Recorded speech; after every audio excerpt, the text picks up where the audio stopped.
Beth Sullivan set down the phone and took a deep breath, the lawyer's final words still echoing in her living room. "You've inherited a property in Arizona, Miss Sullivan," he had said calmly, as though it were something trivial. But for Beth, it was anything but trivial. The law firm handling the matter, Hargrove and Associates, was old and reputable, the sort that didn't make calls over insignificant issues. She almost declined the call, but curiosity got the better of her once she heard the reason. The whole thing seemed a bit unreal. After all, Beth had never heard of this property, much less in Arizona.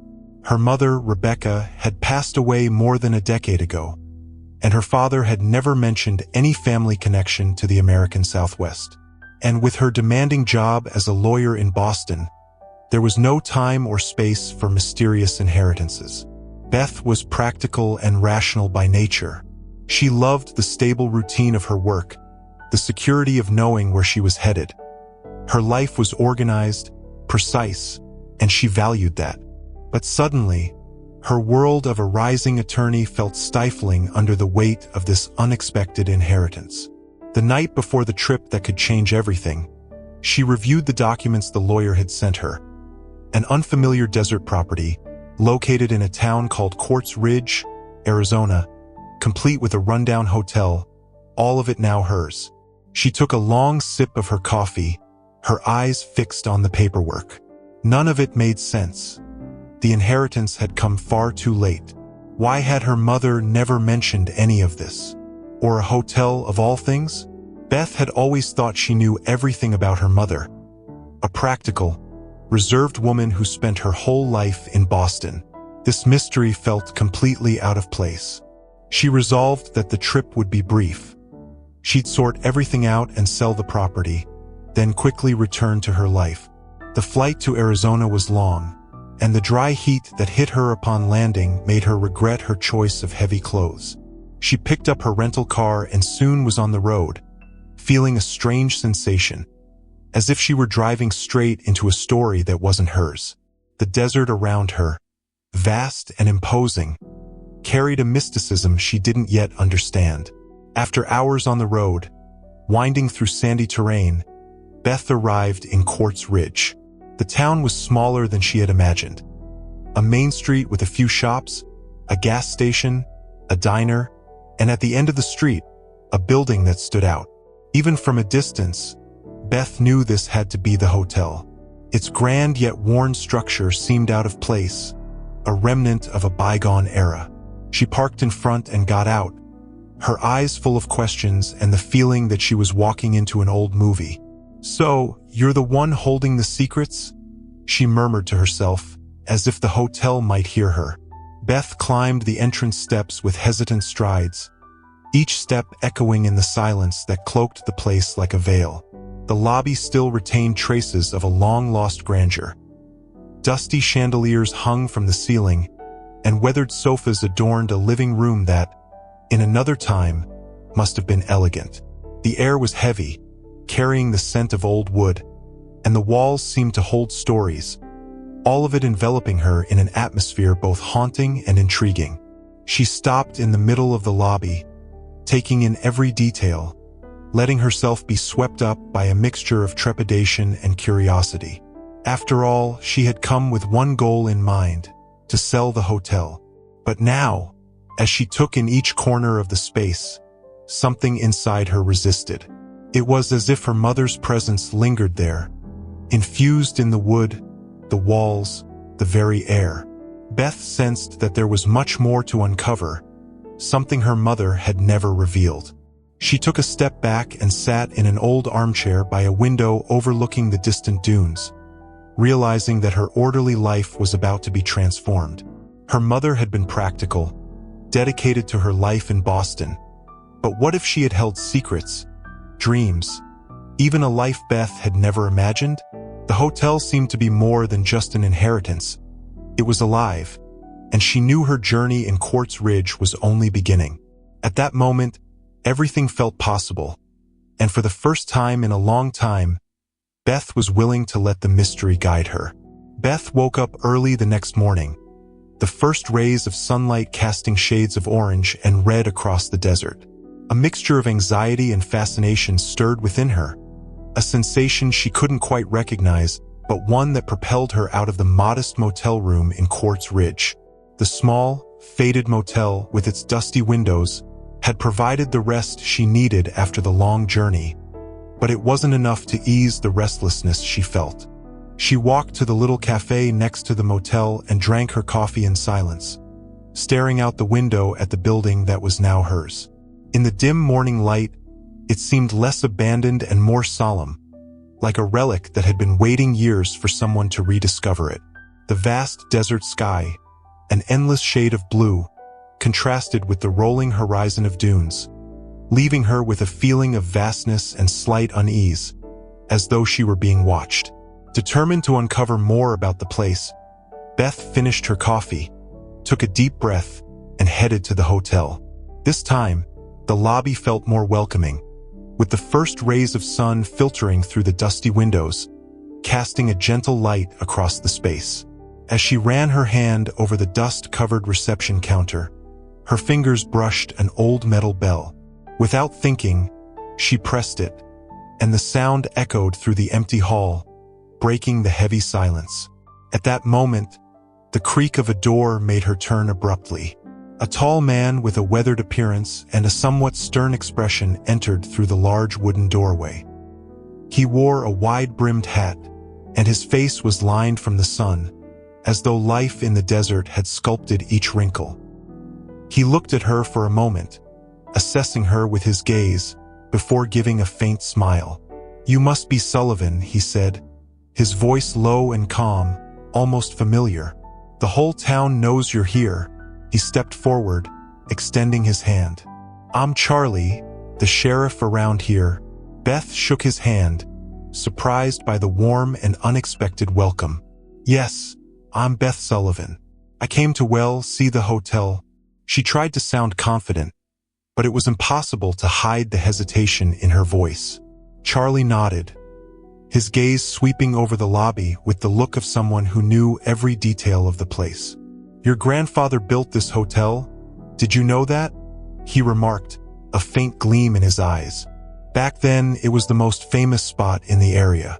People came from far and wide to stay here." Beth remained silent, absorbing this information. She knew the hotel was old, but had no idea it had once been a landmark. What happened? Why did it close? The sheriff shrugged, his gaze growing distant. "Things change, as they always do. People come and go, and the town followed suit." But he looked at her with an enigmatic expression. "Maybe this place still has life, if someone wants to bring it back."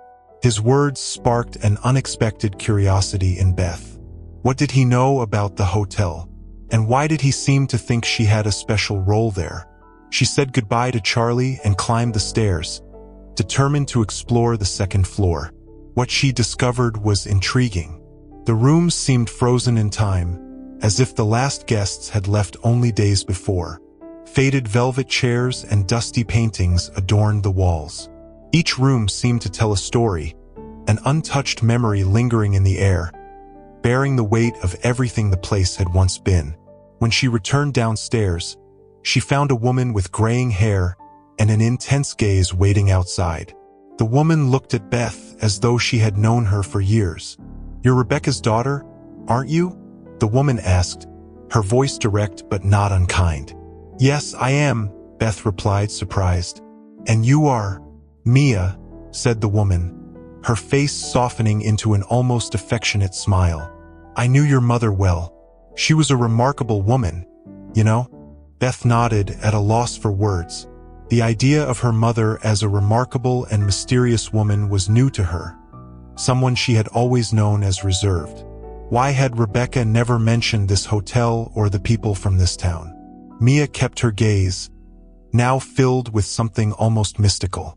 "I know you came to see the hotel, but know that the desert holds secrets, Beth. You may find more here than just an inheritance." Mia's words, filled with mystery, echoed in Beth's mind, forming a lump in her throat. The desert, the hotel, these people who seemed to know her so well, it all felt like it was preparing her for something she couldn't yet imagine. There was something here, a secret that touched the very roots of her family.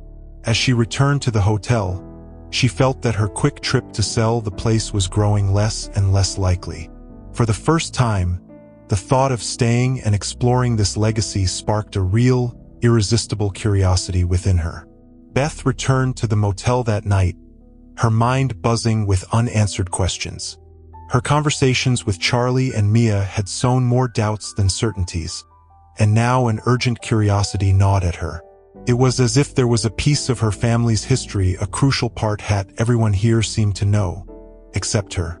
The idea that the whole town was privy to some hidden truth that she alone was unaware of stirred up a mix of frustration and intrigue within her. As the sky darkened and the desert took on deep, mysterious tones, Beth couldn't shake the urge to return to the hotel. Something about that building seemed to call to her, a silent pull she couldn't quite understand. Resolving to explore further, she grabbed her bag and headed back to the hotel, sensing that the night and the quiet desert might reveal whatever secrets lay hidden within its walls. When she arrived, the hotel seemed different. She climbed the staircase slowly, the scent of aged wood and dust filling her senses. The silent corridors felt alive with secrets, a heavy silence pulsing with anticipation. She passed a row of dusty doors until her eyes fixed on a single, slightly open door with a worn metal plaque reading Presidential Suite. She pushed it open, an inexplicable chill running through her as she crossed the threshold. The room was larger than the others, with a massive bed draped in yellowed sheets and an antique mirror standing in the corner. The atmosphere seemed frozen in time, as though the last guest had departed ages ago, leaving behind a sense of bygone luxury and mystery. On a small nightstand, Beth noticed a small leather-bound notebook, worn by time. Intrigued, she picked it up and felt a pang of recognition upon seeing her mother Rebecca's handwriting. Holding her breath, Beth began to flip through the diary. The pages were filled with notes about the hotel, the town, and the desert itself. Her mother had written detailed descriptions of rooms, visitor records, and even personal reflections, as if she had seen the hotel as more than just a business. It was like a personal journal, almost a captain's log, in which Rebecca seemed to be planning a future that had, for some reason, never come to pass. On one of the early pages, Rebecca had written, "July 22nd, the town is quiet, but I feel the hotel is alive, full of memories and presences. I need to care for it, keep it safe, because it's more than a building. It's a part of our history." Beth read those words in silence, hardly believing it. She had always seen her mother as a practical, straightforward person, someone who never talked about feelings or kept sentimental records. The almost prophetic tone of the entry filled her with unease and discomfort. As she continued flipping through the pages, she saw names of local figures: Charlie, Mia, and others from the town. Her mother's notes described them with admiration and respect, and Beth realized that these people were part of something her mother valued deeply. But as she read further, the entries grew denser, darker. In a later entry, Rebecca's handwriting appeared strained.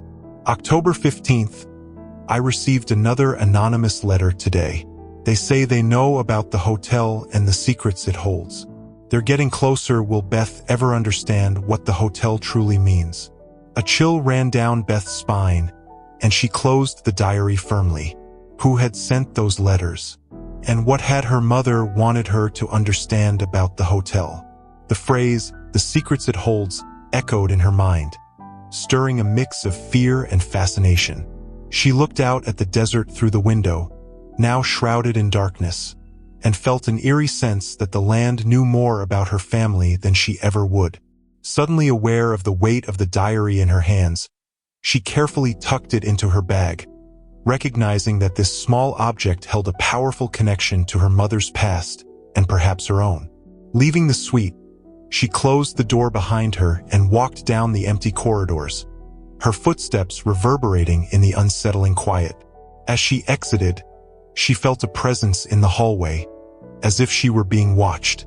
It was subtle, yet unmistakable. It was as though the hotel were trying to communicate something, a warning she couldn't yet decipher. She quickly descended to the lobby, where the air felt lighter and the silence less intense. But the tension persisted, as though the hotel had sent her a message. There were stories here waiting to be uncovered, stories that wouldn't be easily revealed. Walking back to the motel, a firm decision began to take shape in her mind. She wouldn't leave Quartz Ridge until she uncovered the truth about the hotel, the diary, and her mother's secrets. This mysterious inheritance had transformed into something much larger than she'd anticipated. Something that, inexplicably, connected her to the desert and to the shadows of her family's history. The next morning, determined to learn more about Quartz Ridge and the hotel's secrets, Beth dressed and headed to the town's main street. The road was short, lined with low buildings and small shops, many of which looked as though they'd been built decades ago. The air was thick with a sense of timelessness, as though each corner preserved stories from years gone by.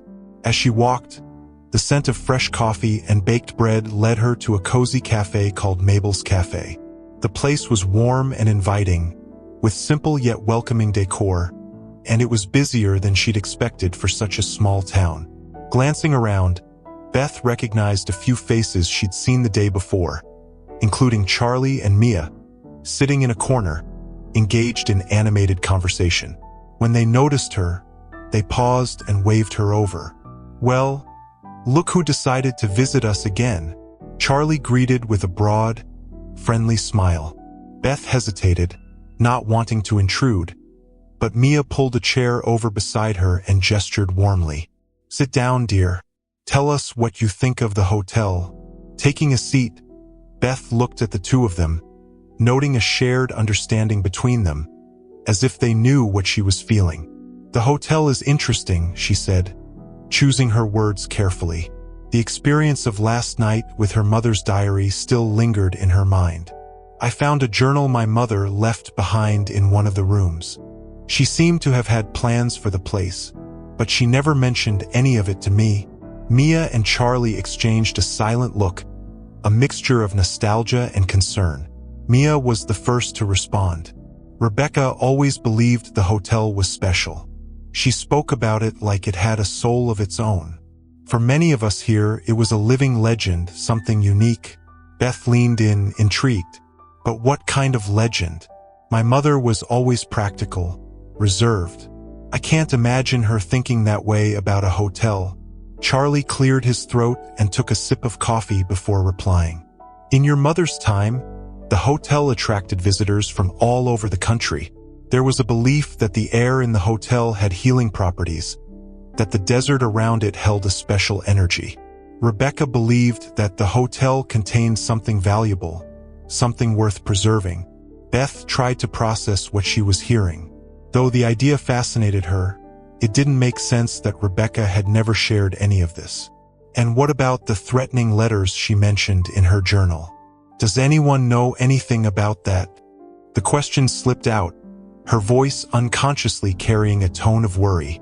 Mia stayed quiet for a moment before answering in a lower tone. "Yes, we knew about the letters. There were people who wanted to buy the hotel, to turn it into something Rebecca would never agree to. Some saw the hotel only as a lucrative business. But the desert holds secrets, Beth, and your mother understood the value of that." "Rebecca refused to sell," Charlie confirmed with a nod. "And she always believed that one day, someone in her family would understand her purpose and carry on what she had started." Charlie's words made Beth reflect. Perhaps her mother had kept everything a secret because she wanted Beth to discover the hotel's meaning on her own.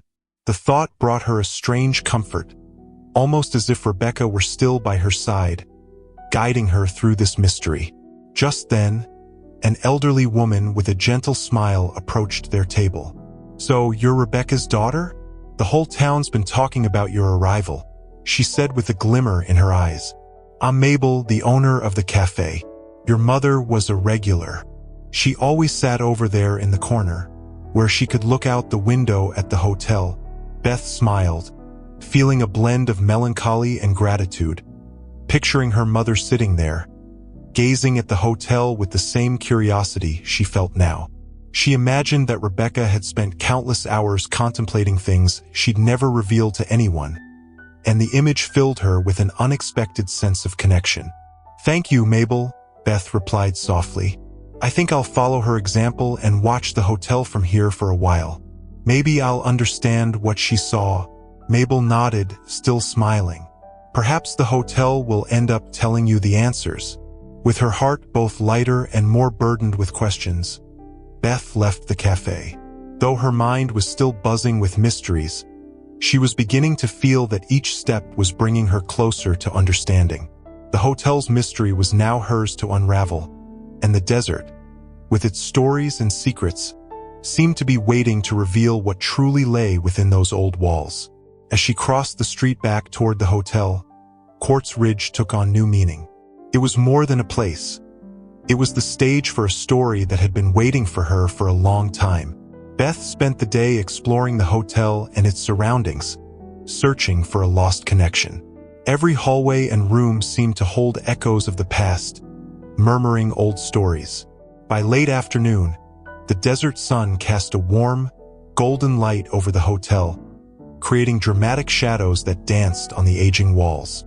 The solitude of the place enveloped her, sending chills down her spine, while also bringing an unexpected sense of belonging. Back in her motel room, Beth opened her mother's journal once more, feeling like a detective on the verge of unraveling a family mystery.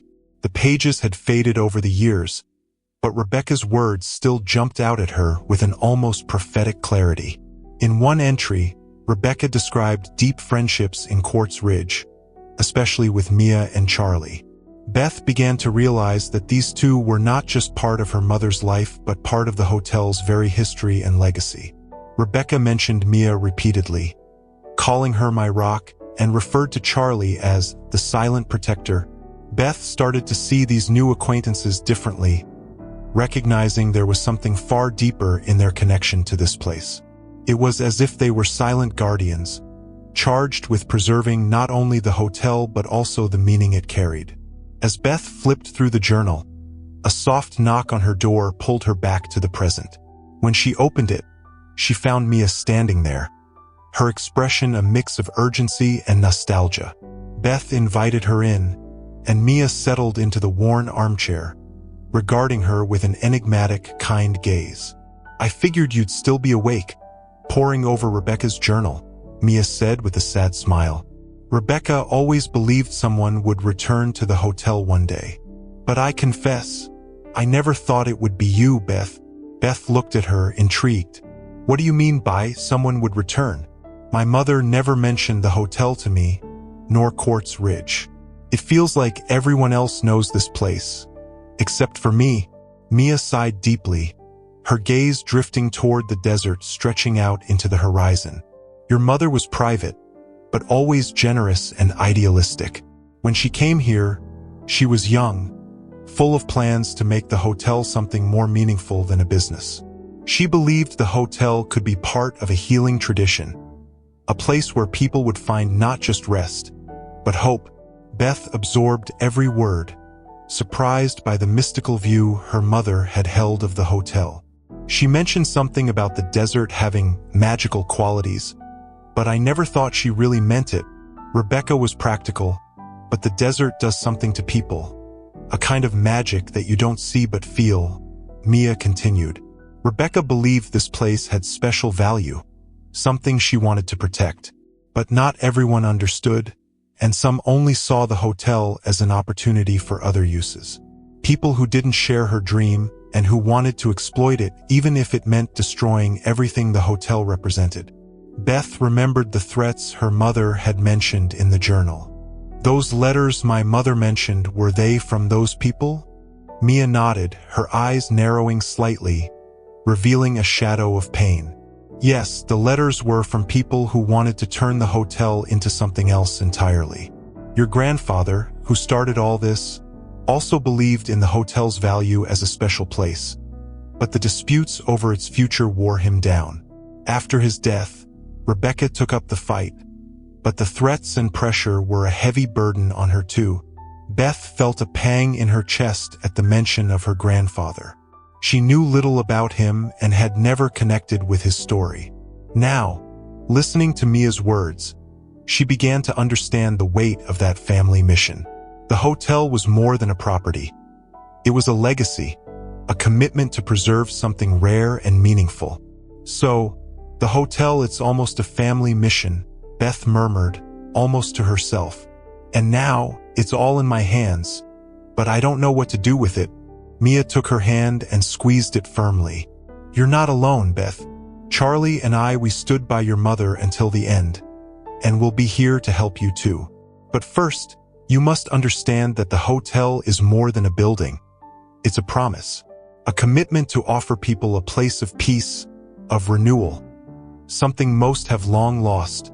Beth took a deep breath, beginning to grasp the gravity of her choice. The hotel was no longer just an inheritance. Now it held a purpose, a continuity of something greater than herself. For the first time, the weight of responsibility made sense, and though it left her feeling unsettled, she also felt a spark of inspiration.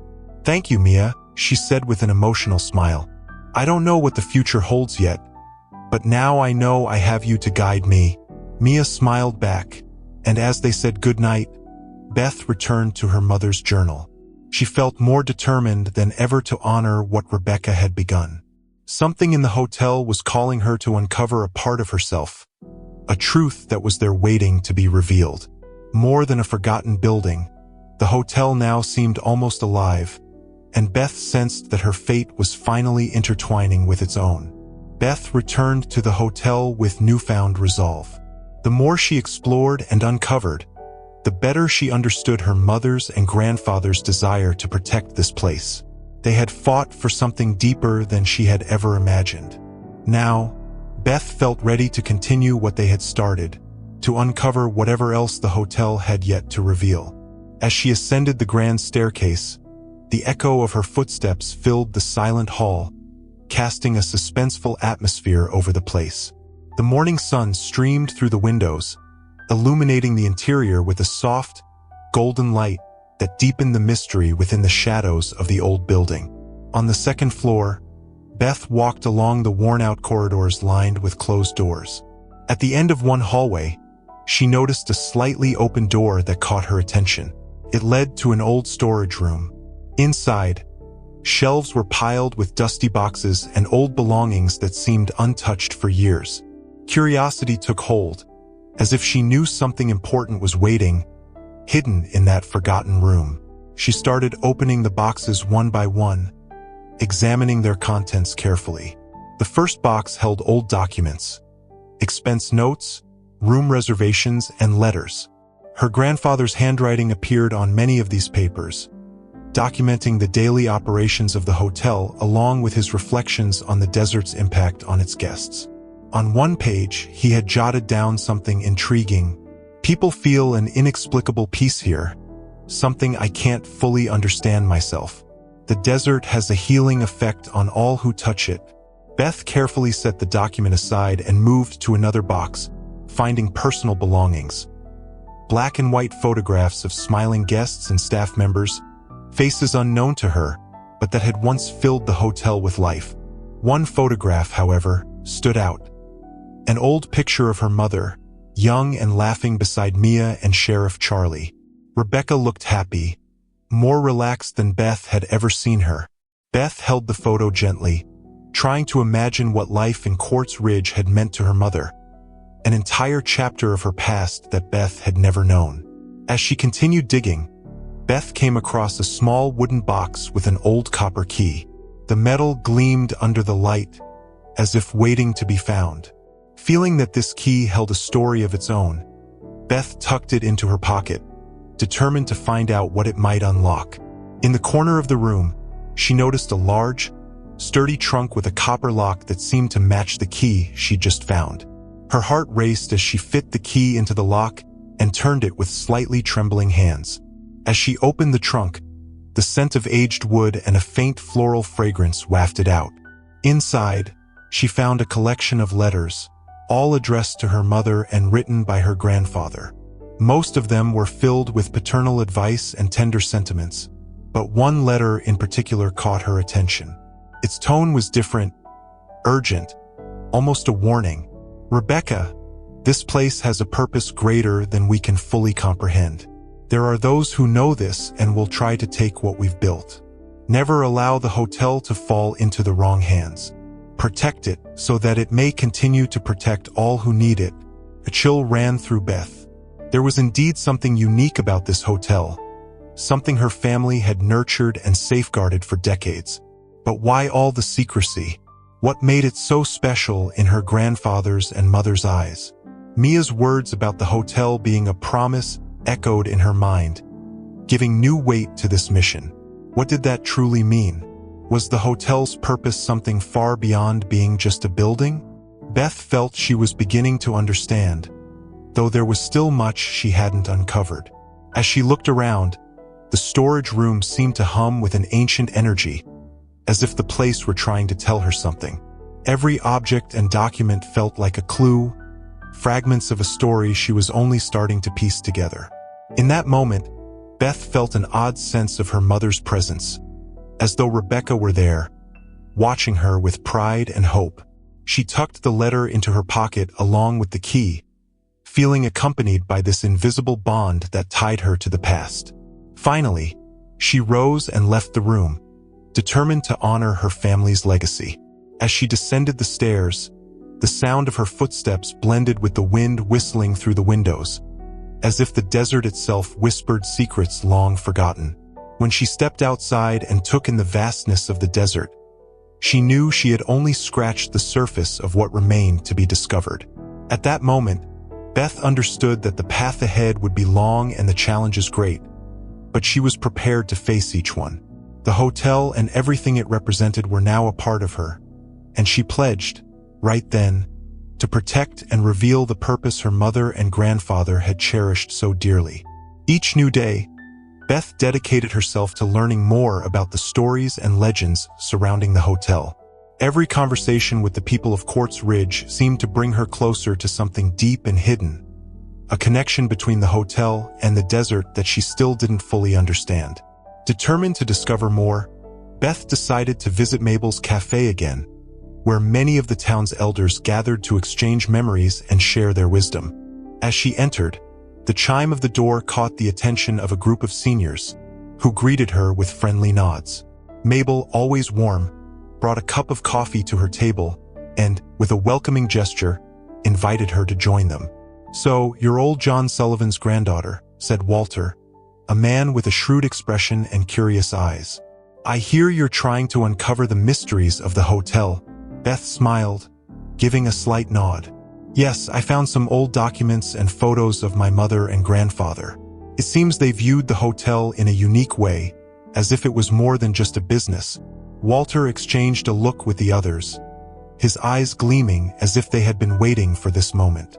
"Your grandfather, John, believed the hotel was a unique place, imbued with a special energy," Walter began. "He used to say the desert around it had healing properties, something that touched people in ways they couldn't fully explain." Intrigued, Beth asked, "And my mother believed this too?" Doris, a woman who seemed to have witnessed all the town's stories, nodded with certainty. "Your mother believed it deeply. She called the hotel a spiritual refuge. I saw people arrive here exhausted, both physically and emotionally, only to leave looking lighter, as if they'd found a peace only the desert could give." Doris's words struck a chord within Beth. This mystical explanation didn't fit the practical, rational image she'd always had of Rebecca, but the reverence in the elder's eyes made her feel it was more than just stories. It was a shared truth, deeply respected by everyone present. Not everyone saw it that way, Mabel interjected as she poured more coffee. There were people who only saw the economic potential of the hotel and wanted to turn it into something more commercial. There was even talk of building a casino. She sighed, but Rebecca always resisted those ideas. She said the hotel would lose its essence, that its purpose was worth more than money. Beth felt a newfound respect for her mother. Rebecca had chosen to keep the hotel as a sanctuary, even when that meant passing up financial opportunities. Perhaps this choice was behind the threatening letters Beth had found in the diary letters Rebecca had never mentioned. Walter added, "Your mother talked about something she called the energy of the desert. She used to say only those with open hearts could feel it. This place was a refuge, a place of rest and answers. It was as if the hotel were part of the desert itself." Walter's words resonated deeply with Beth. Something had drawn her to Quartz Ridge, an inexplicable pull. She began to believe that her arrival wasn't a coincidence but part of a connection she needed to understand. Perhaps she wasn't just there to inherit a hotel but to honor and preserve what it meant to so many. At that moment, Sheriff Charlie walked into the cafe and, seeing her, approached with a quiet smile. He seemed to understand what they had been discussing, as if he, too, shared in the reverence for the hotel. "The hotel is special, Beth," Charlie said, placing a comforting hand on her shoulder. "But that responsibility is something you need to embrace with your heart. The legacy of your mother and grandfather requires courage, but it can also bring great rewards for those willing to accept it." Beth nodded, sensing a profound truth in his words. It wouldn't be easy, but she knew she belonged there. As she left the group, she felt a wave of gratitude for every word she'd heard. Now, she understood a bit more of what was at stake and what she had to do.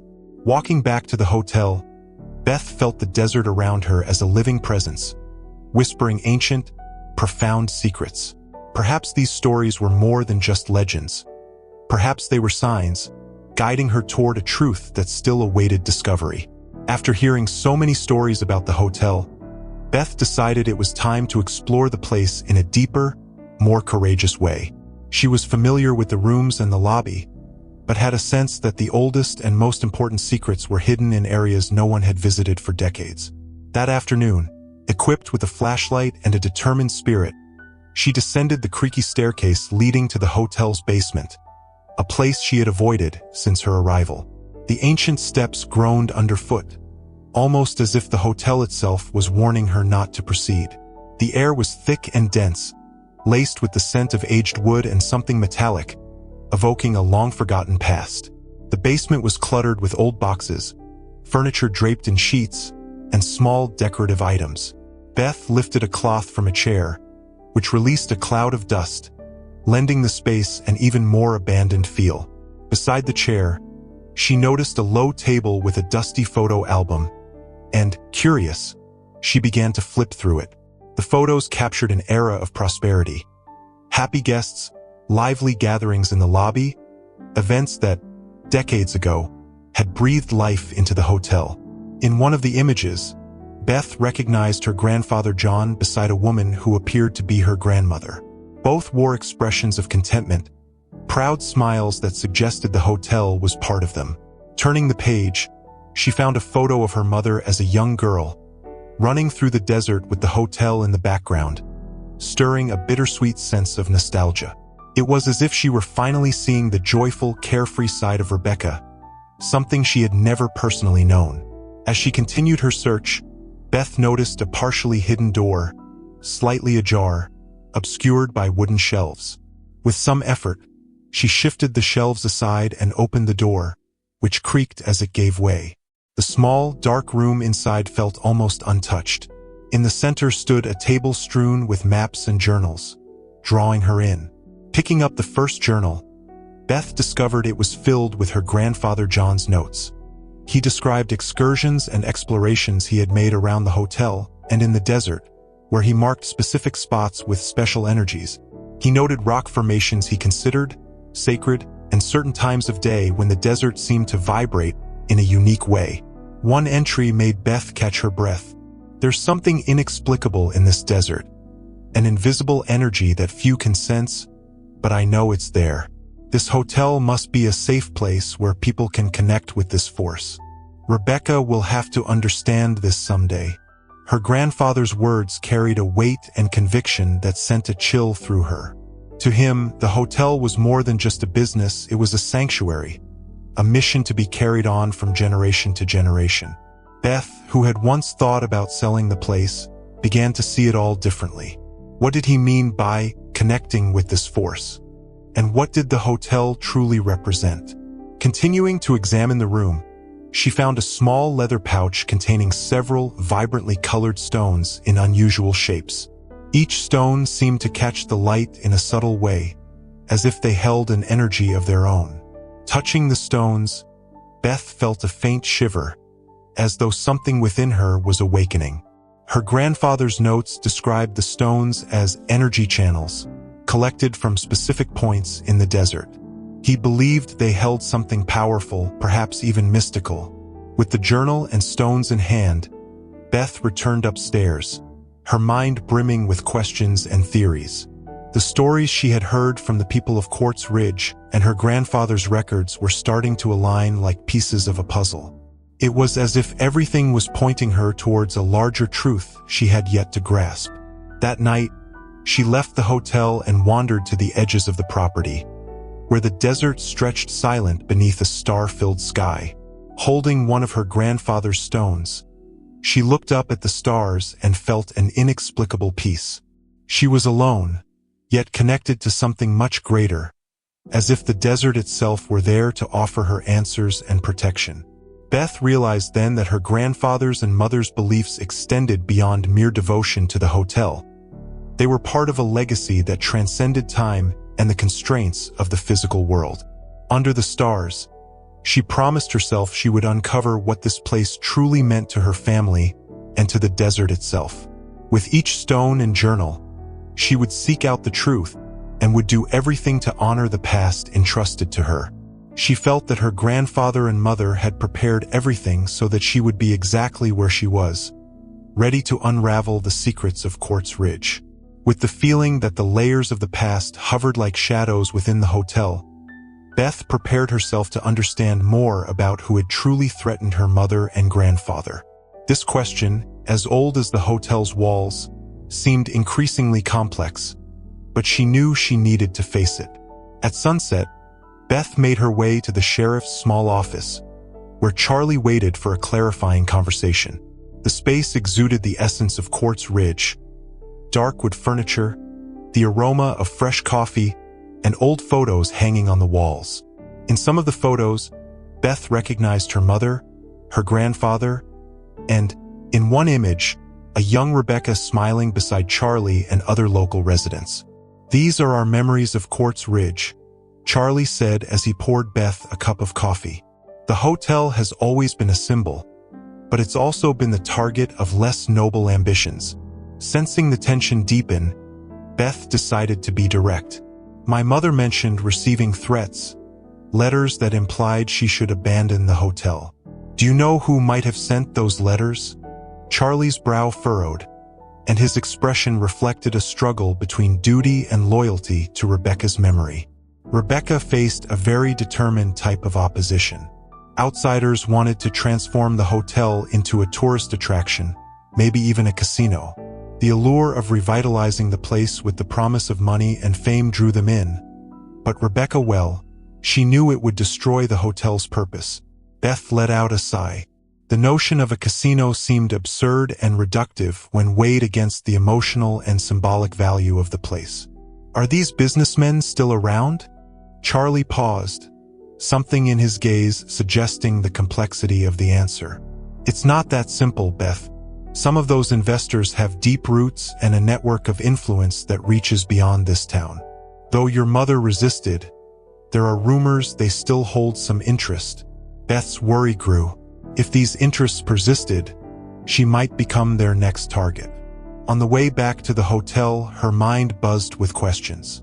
The mission her mother and grandfather had undertaken to protect the hotel was now hers, too. And to fulfill it, she would need to know her allies and her enemies. The following morning, she visited Mia, who always seemed to have the answers Beth sought.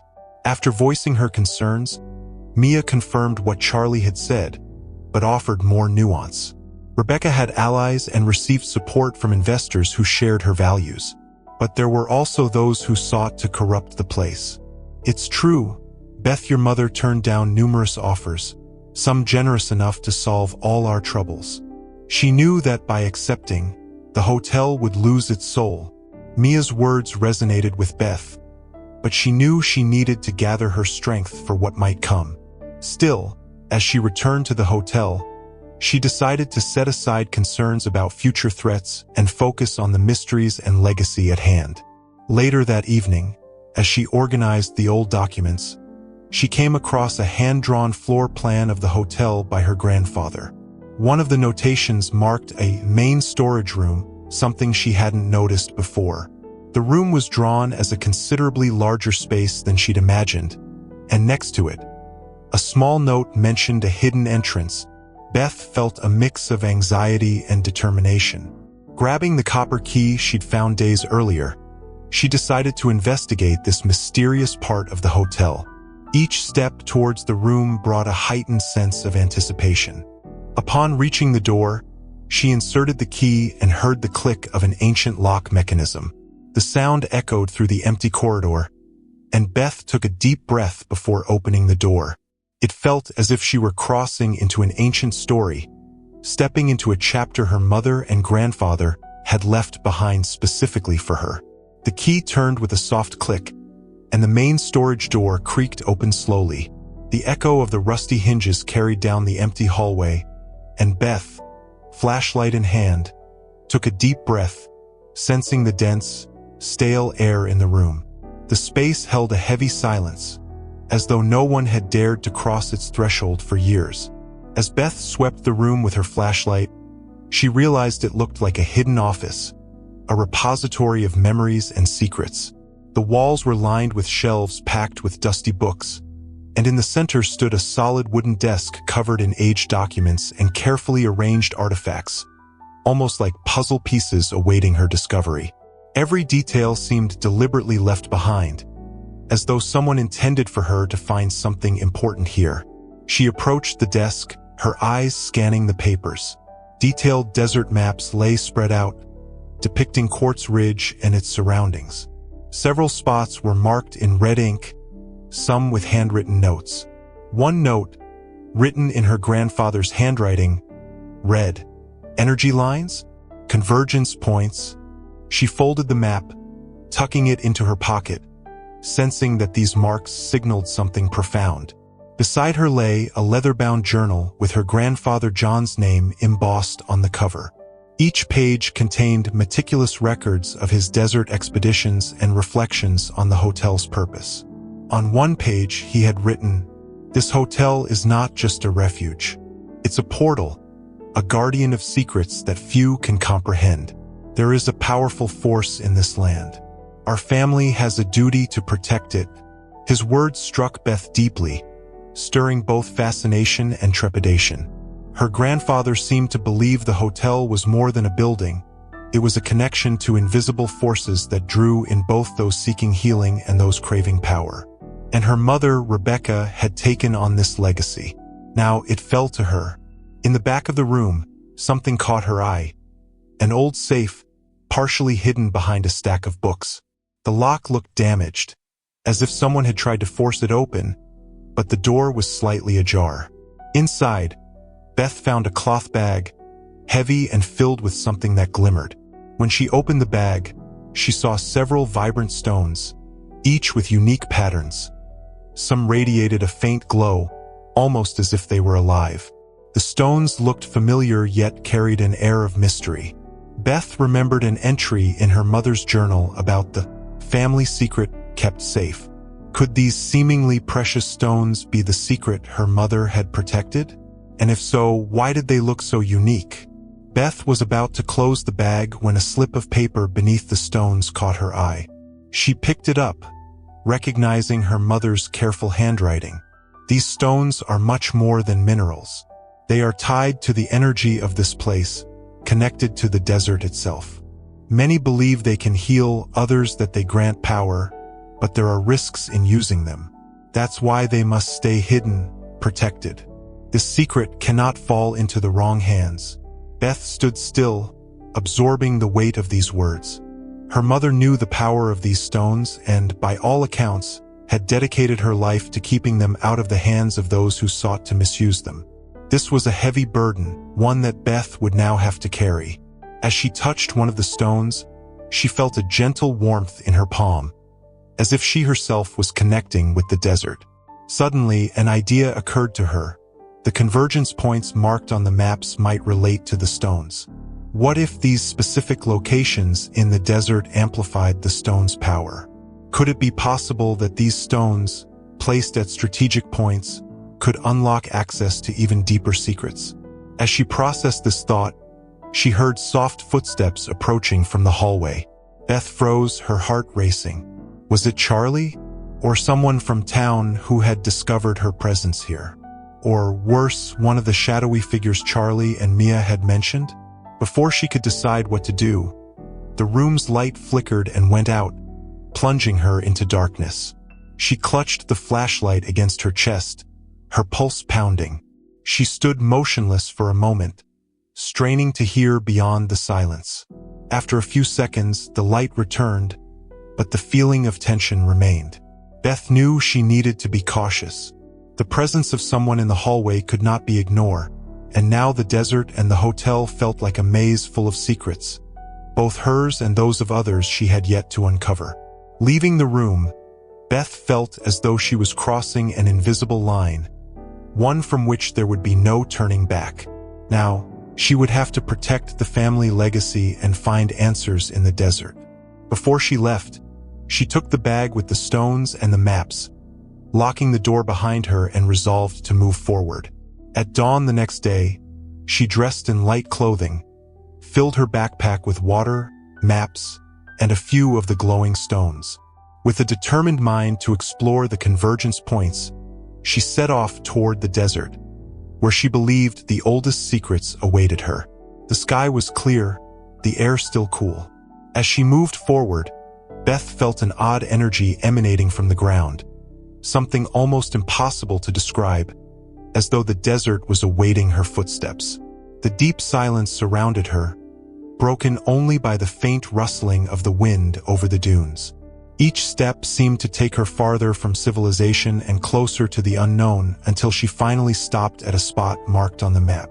In front of her, stones weathered by time were arranged in an almost perfect circle, as if they had been placed there intentionally. She sat in the center of the circle, held one of her mother's stones, and closed her eyes. Taking a deep breath, she allowed herself to feel the moment and focus on the surrounding energy. The stone began to warm, and a wave of deep calm and peace enveloped her. The wind around her whispered, bringing words she could not understand but that felt familiar, like echoes from ancient memories. When she opened her eyes, the stone's glow had intensified, and she felt as if she were in contact with something sacred, something that transcended time and space. She stored the stone and moved on to the next point. This one was near a hill of dark rocks that contrasted with the golden sand around it. As she approached, the air grew denser, almost heavy with stories from the past. At the top of the hill, she found an ancient inscription carved into the rock. Lines and symbols she didn't recognize, but that seemed to hold the essence of something ancestral. As she touched the symbols, her mind was flooded with brief, fragmented visions. She saw her grandfather and her mother, young, surrounded by a crowd as if in a ceremony. The connection between them and the desert was clear, as though they were partaking in an ancient ritual. The vision vanished as quickly as it came, leaving Beth intrigued. Could it be that these stones and inscriptions really held power? She began to understand why her family had protected all of this so carefully. It was something that transcended generations. When she finally returned to the hotel at dusk, the sky was painted in shades of orange and purple. Beth sat on the porch, gazing out at the horizon. The day had revealed much, but there was still so much to discover.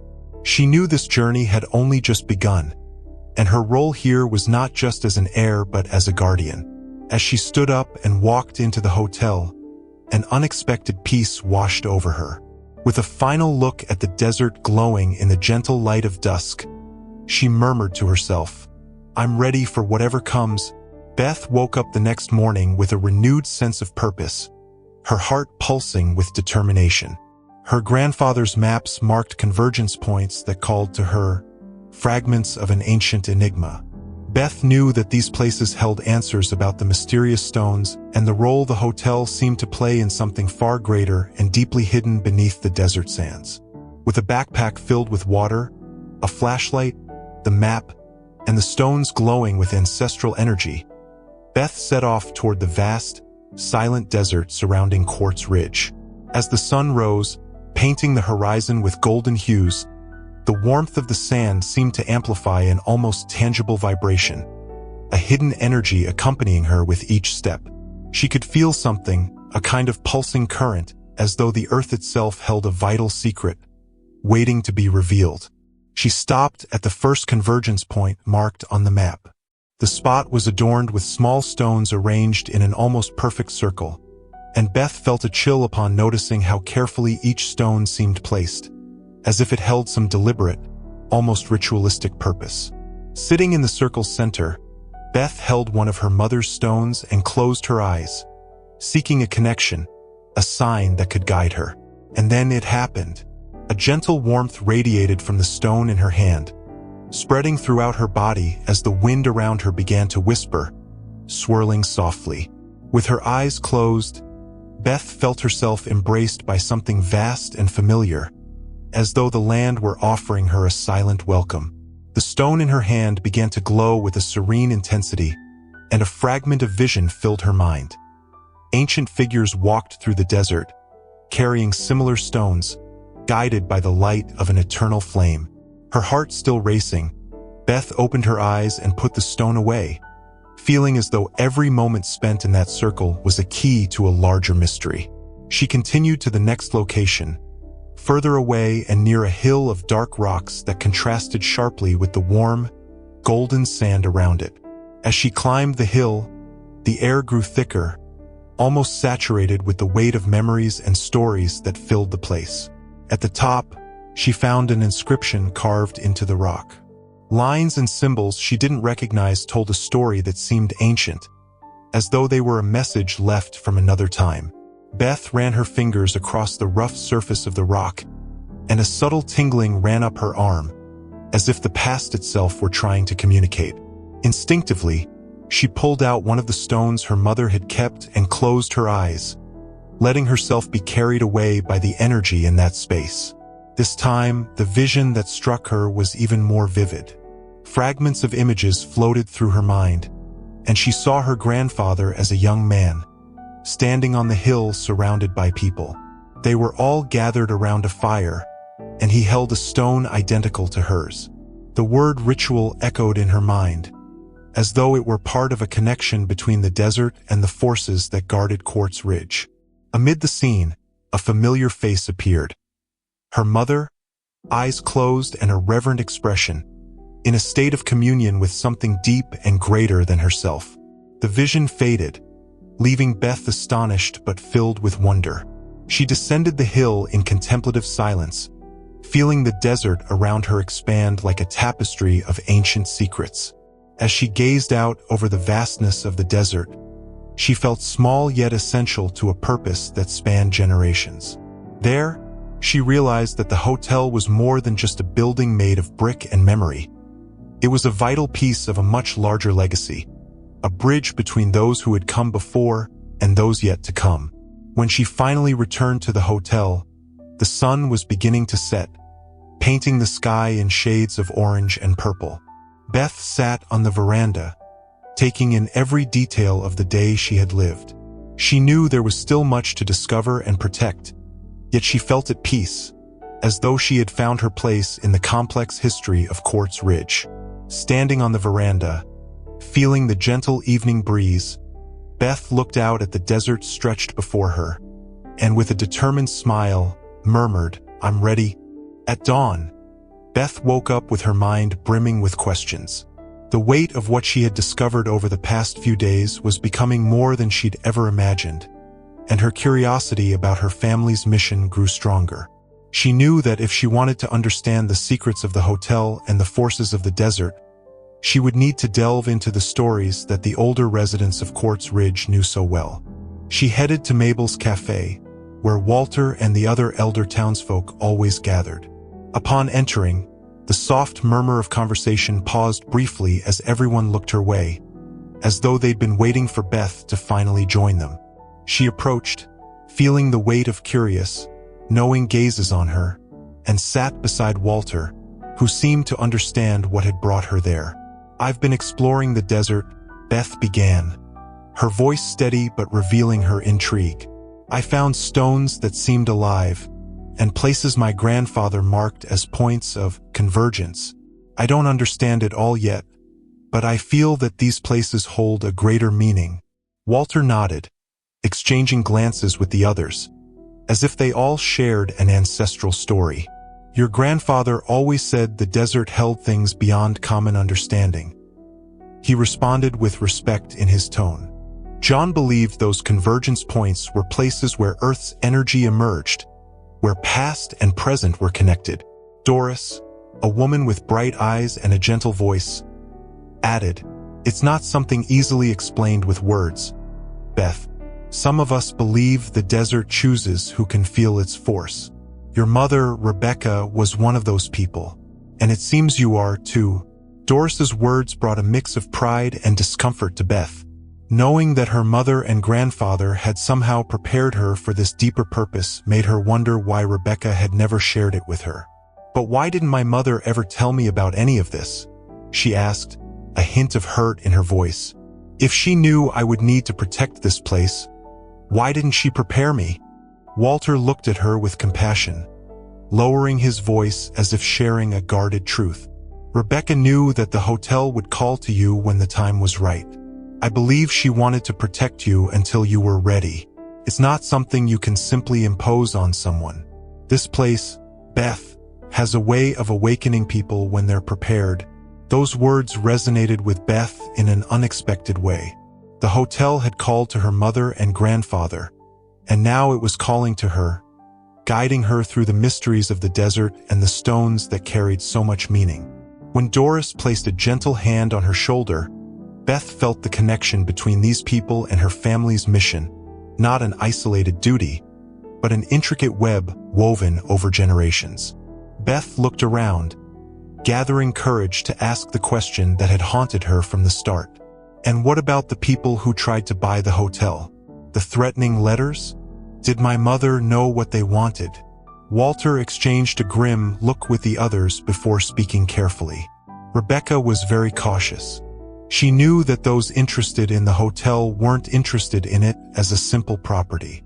They were aware of the stone's secret and saw in them something they could use, something valuable. Beth frowned. "So they knew about the power of the stones?" Walter nodded. "Yes, and they believed they could exploit them for personal gain." Rebecca and John understood that this power couldn't be commercialized or exploited. That's what led to the letters and the threat, and why she decided to keep the secret to the end. Silence fell over the table. Each face wore an expression of respect and sorrow, as if they understood that the weight of this legacy now rested on Beth's shoulders, requiring courage and sacrifice. "Rebecca left us a legacy," Doris said. "She knew that the hotel was far more than a business. And now, Beth, you must decide how to protect this secret." Hearing this, Beth felt a wave of responsibility wash over her. She sensed that she was at the center of a story that stretched back through time, something that transcended her own existence and reached across generations. The townsfolk seemed to trust her to carry on this mission, to preserve the bond between the hotel and the desert, between the ancient guardians and those who would follow her. Walter interrupted her thoughts. "There's one last thing, Beth. The convergence points and the stones aren't just monuments or memories. We believe that if activated with respect and intention, they can connect a person to the desert's memory, perhaps even heal or foretell the future. But many have been lost trying to use them without understanding." Walter's words struck Beth like a final, definitive revelation. To her, the confirmation that these places could influence people's lives not only explained her mother's actions, but also clarified what lay ahead for her. She knew she would have to keep this power from falling into the wrong hands. Leaving the cafe, under the watchful eyes of the community, Beth felt transformed. She was no longer just an heir or a visitor in Quartz Ridge. She was the guardian of something rare and precious, a duty her family had safeguarded for generations, and she would honor that legacy no matter how difficult the journey might be. As she walked back toward the hotel, Beth felt ready to face whatever lay ahead. Quartz Ridge and the desert held secrets that she was now determined to understand, protect, and preserve for future generations. In the days following Graham Fielder's visit, Beth immersed herself even more deeply in her mother and grandfather's notes, combing through each document and map, each one a trace of a greater purpose. Handwritten descriptions detailed the cryptic nature of energy points, diagrams of the hotel, and descriptions of the mystical stones, each seeming to hold secrets her family had sworn to protect. In every page, there was a sense of urgency and devotion that made Beth feel increasingly connected to her mother's mission. That morning, while organizing the old papers in the lobby, she noticed a car parked at the entrance. It was a sleek black sedan, a modern model that clashed with the rustic surroundings of Quartz Ridge. A tall, impeccably dressed man stepped out, adjusting his suit and surveying the hotel with determined, calculating eyes. Beth knew immediately who he was: Graham Fielder, the businessman who had persistently tried to purchase the hotel from her mother. Graham entered with a rehearsed smile of courtesy.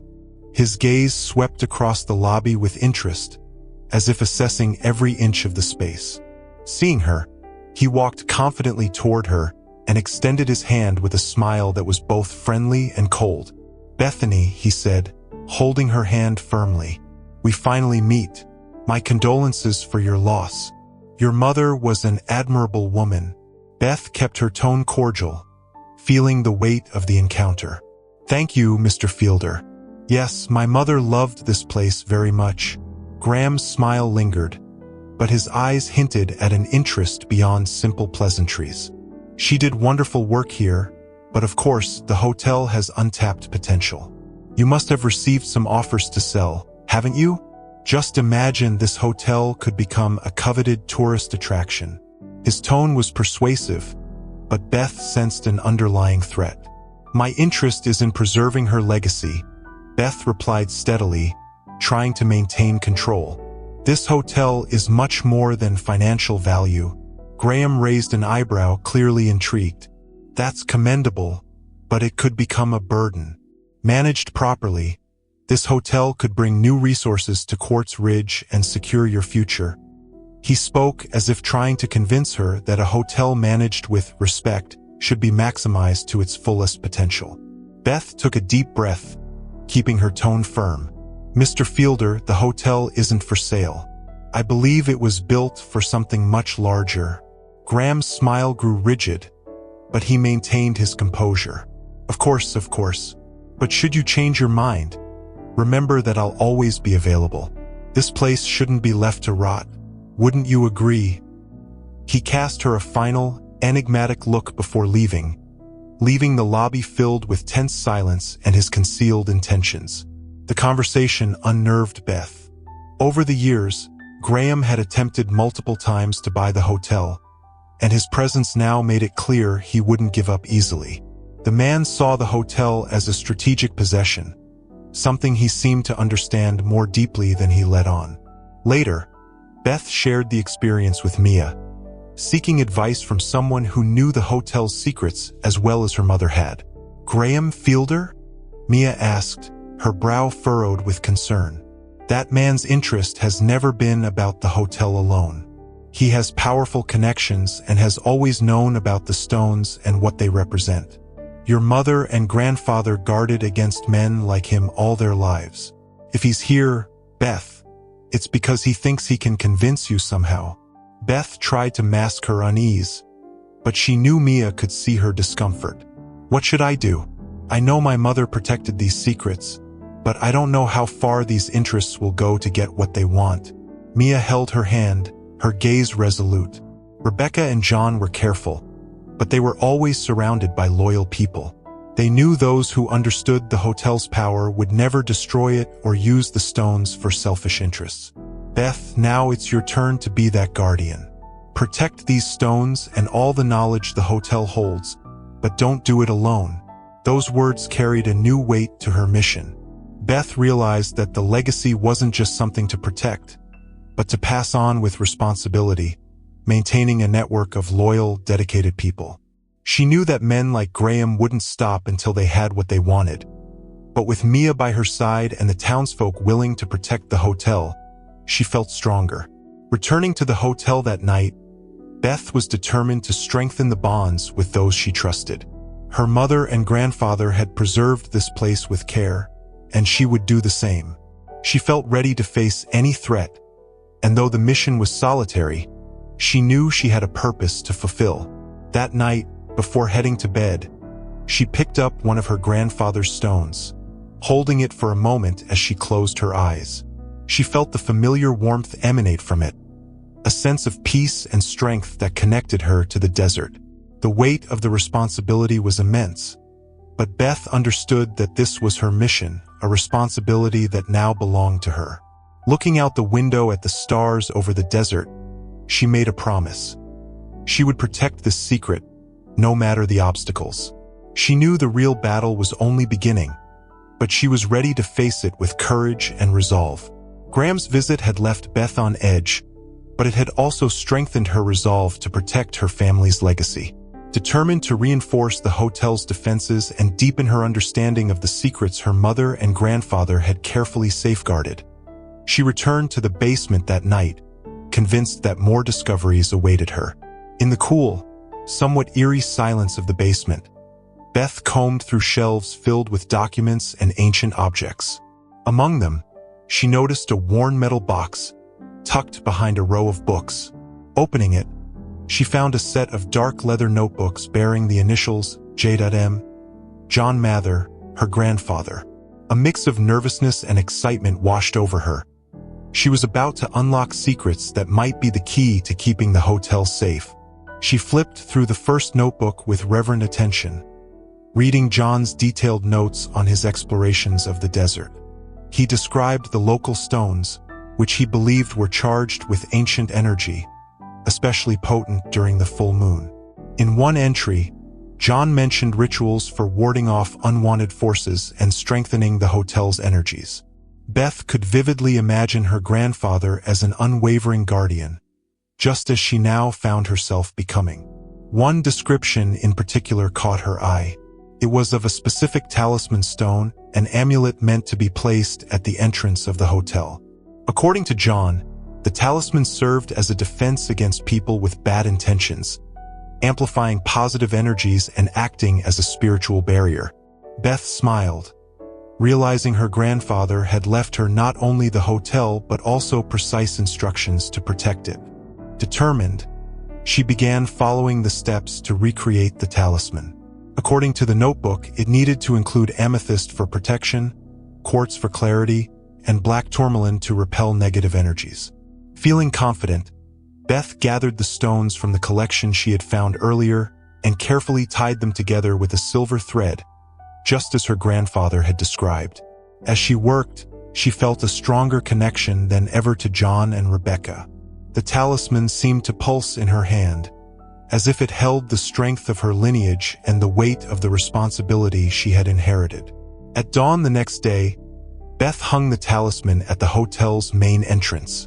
As soon as she placed it there, a sense of security washed over her, and the hotel itself seemed to settle into a state of renewed peace.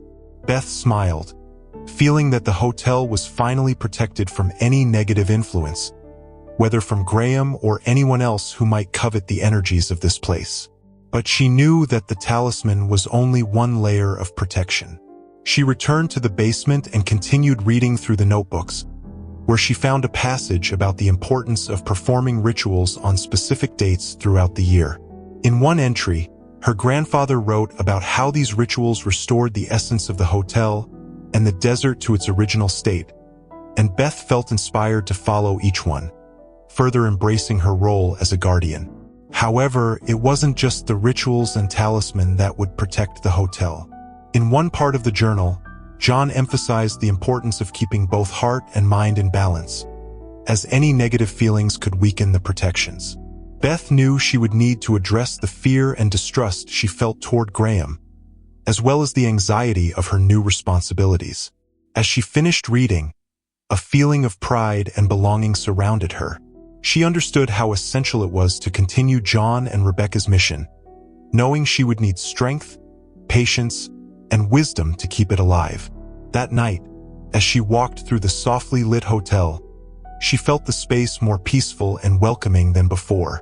The talisman hanging at the entrance seemed to radiate a gentle protective energy, and the silence around her was comfortable, as if the hotel itself were breathing easier. With each step, Beth felt more connected to her family's history and purpose. And though threats still loomed around the hotel, she now felt prepared for whatever might come. Creating the talisman and performing the restorative rituals had given Beth a newfound sense of security, but they had also deepened her longing for answers. Every step she took along the path of her family's secrets heightened her feeling that something even deeper and more powerful was waiting to be uncovered. Between John's old notes and the memories of Rebecca's dedication, Beth felt an invisible presence, almost as if her ancestors were urging her to uncover what remained hidden. Revisiting John's notebook, she found instructions for a ritual of connection with her ancestors, meant to be conducted under a full moon in the desert. The words, written in his careful handwriting, revealed his own search for understanding and how much he trusted in the energy of that place to guide him. Reading this stirred an inexplicable emotion in Beth, a mix of reverence and familiarity. She knew she needed to carry out the ritual, just as John had. That night, as the moonlight cast a silver glow over the desert, Beth, dressed in a white robe, took an amethyst, a symbol of protection, and made her way to the most secluded spot in the desert. The vast landscape around her made her feel part of something timeless and immense. The wind whispered in her ears, and the sand seemed to envelop her in a soft dance. Arriving at the designated spot, she sat down on the sand, placed the stone in front of her, and closed her eyes, reciting the ancient prayer of connection described by her grandfather. The words flowed from her lips with a natural ease that surprised her, and as she spoke, a calm warmth filled her body. Her breathing slowed, and she felt the stone warming in her hand. Suddenly, a vision began to form in her mind. It was an ancient scene, faded by time but full of life.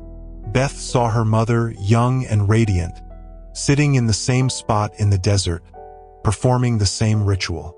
Rebecca appeared to be enveloped in a powerful serenity, her eyes closed and a gentle expression of wisdom on her face. Small swirls of sand formed circles around her, as if the desert itself was responding to her call. As the scene unfolded, another figure emerged, John. He stood at a distance, watching Rebecca with a mix of pride and concern. In the background, indistinct shadows of men in formal attire also seemed to observe the ritual, but with different intentions. Their gazes carried hunger and power. Beth sensed these men were the first of a line of intruders who, generation after generation, had coveted the desert's secret and the stone's power. They were like Graham, always seeking to possess what they could not understand. The scene faded, and Beth found herself surrounded by a new vision, where she was alone in the desert, sensing a presence around her, like an invisible embrace from her ancestors. The sand, illuminated by the moonlight, formed circles around her, almost like a silent dance.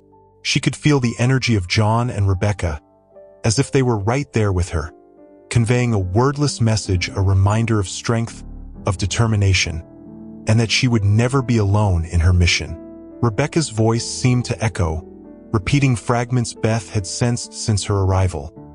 Protection is vital, the hotel is sacred, never let them discover its true purpose. Each word seemed to leave a mark, a reminder of what was at stake. As the gentle light around her began to fade, Beth opened her eyes and saw the desert before her once more. She felt transformed, as though, during the ritual, she had received not only the blessing of her ancestors, but also the courage to carry on. She picked up the stone, now cool in her hands, and whispered a promise. She would protect the hotel, the desert, and her family's secrets, no matter what challenges lay ahead. As she walked back, Beth noticed that the desert's darkness felt less intimidating. The hotel was not just a building. It was a temple, a sanctuary that held the echoes of generations past. And as its guardian, she was ready to protect not only the stones and the secrets, but also the memory of her mother and grandfather. Under the moonlight, each step back felt like a silent promise to the desert. The full moon illuminated the silent night, casting a cool light over the desert. Beth looked out over the vastness in front of her, each grain of sand seeming to pulse with ancient secrets. The echoes of her conversations with Walter, Mia, and the other residents of Quartz Ridge still reverberated in her mind. There was something deeper, something that each day revealed a new piece of the puzzle her mother and grandfather had left behind. She knew Graham was no ordinary adversary, and he seemed willing to do whatever it took to possess the hotel and what it held within. Danger loomed, and she felt that time was running out to make decisions. Her mother, Rebecca, and her grandfather, John, had protected the hotel against forces as persistent as Graham, but they hadn't fully prepared her for this fight. The battle for the essence of the hotel was now hers, and it was up to her to decide how to wage it. At dawn, still processing what lay ahead, Beth decided to seek more answers. She headed to Mabel's Cafe, where she found Walter, Mia, and a few other townspeople who seemed to know her purpose just by seeing her enter. Each gaze held a shadow of expectation and silent support, as if they understood the burden she carried. Without preamble, she involved them in the truth.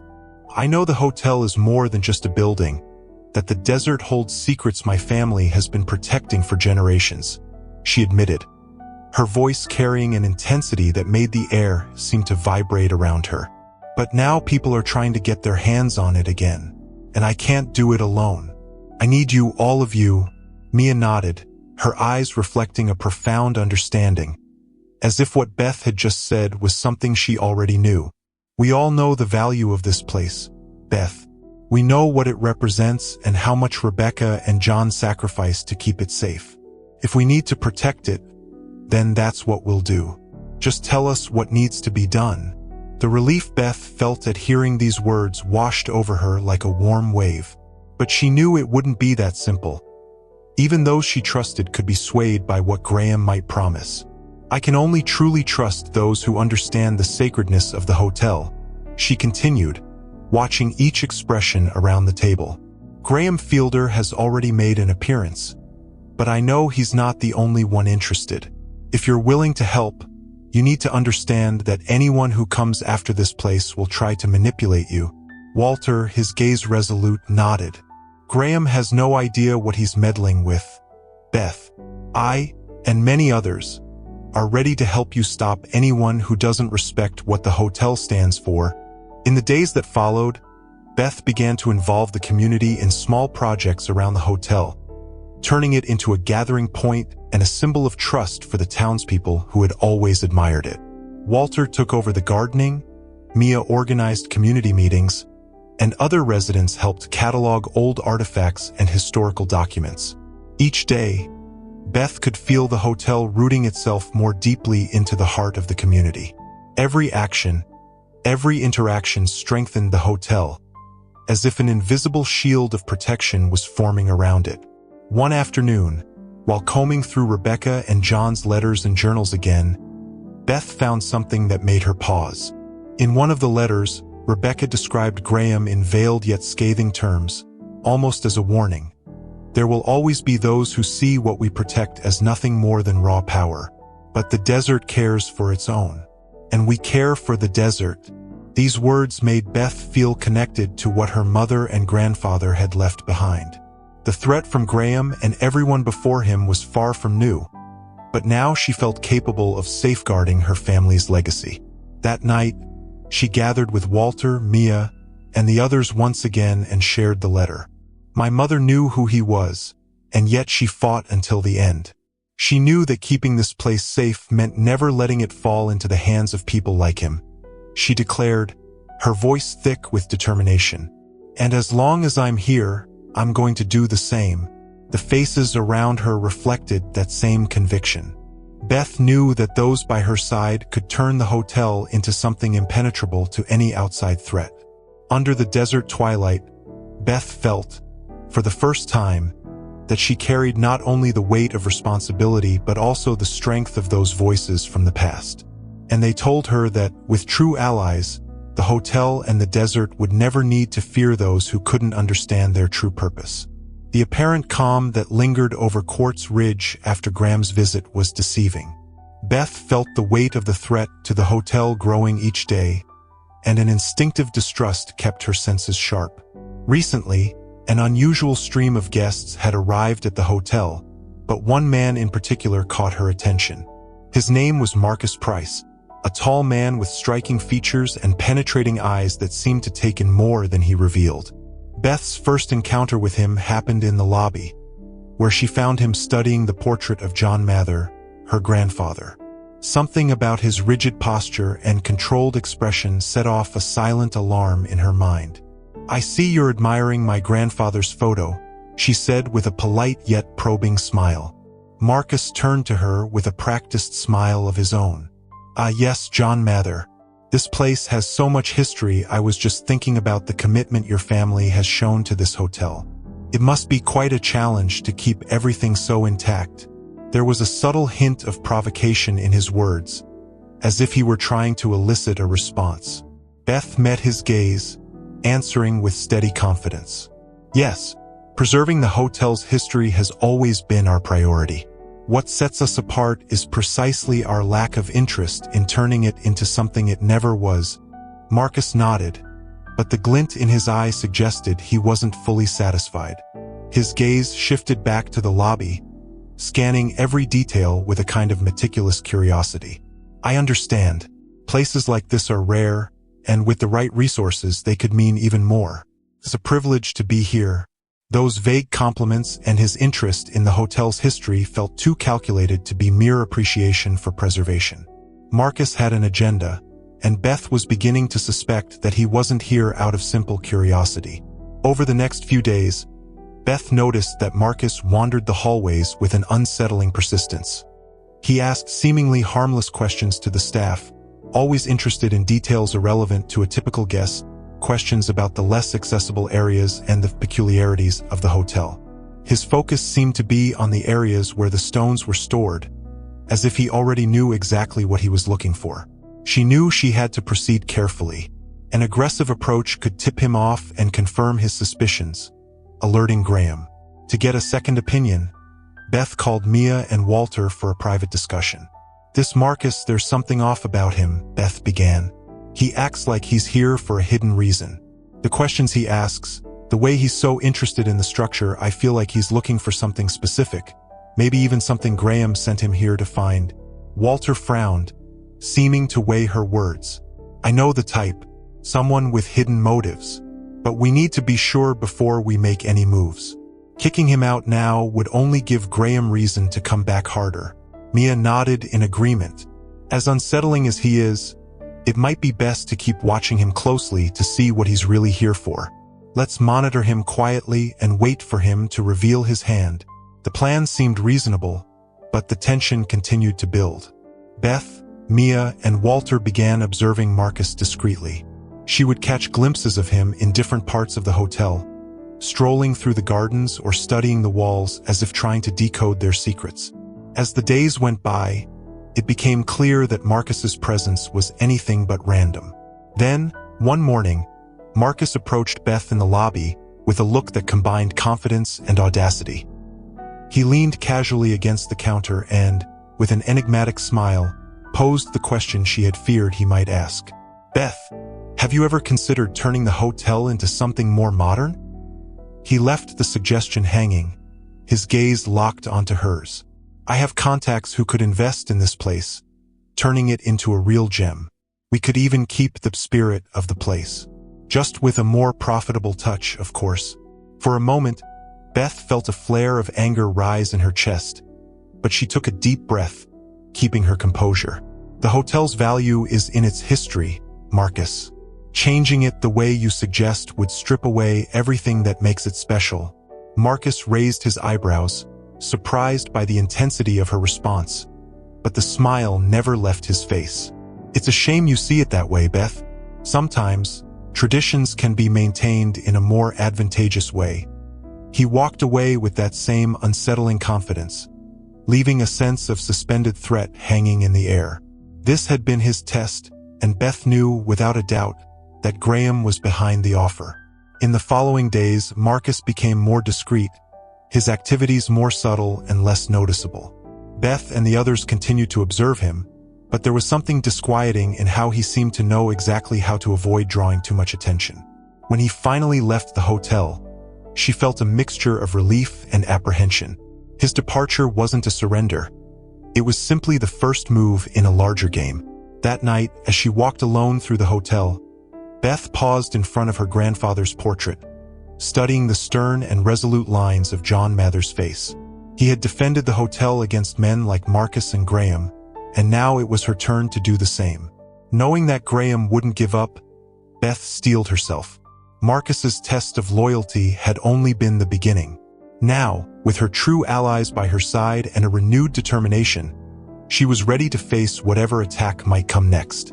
The weeks that followed Marcus's departure were wrapped in an unsettling stillness, as though the desert itself was holding its breath.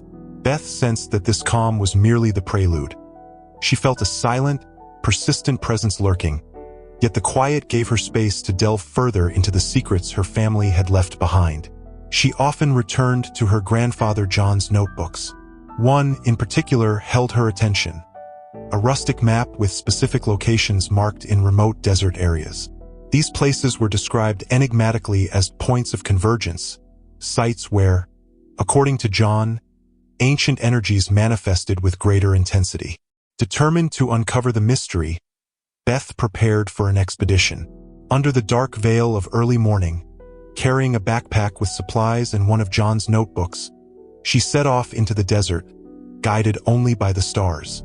The barren landscape around her seemed unfamiliar under the faint light, and the vastness of the silent desert filled her with reverence. As the sun rose on the horizon, painting the sky in hues of red and gold, Beth arrived at the marked location. The area was dominated by a circle of large stones, some leaning as though they were collapsing under centuries' weight. At the center stood a stone that looked like an improvised altar. A chill ran down her spine.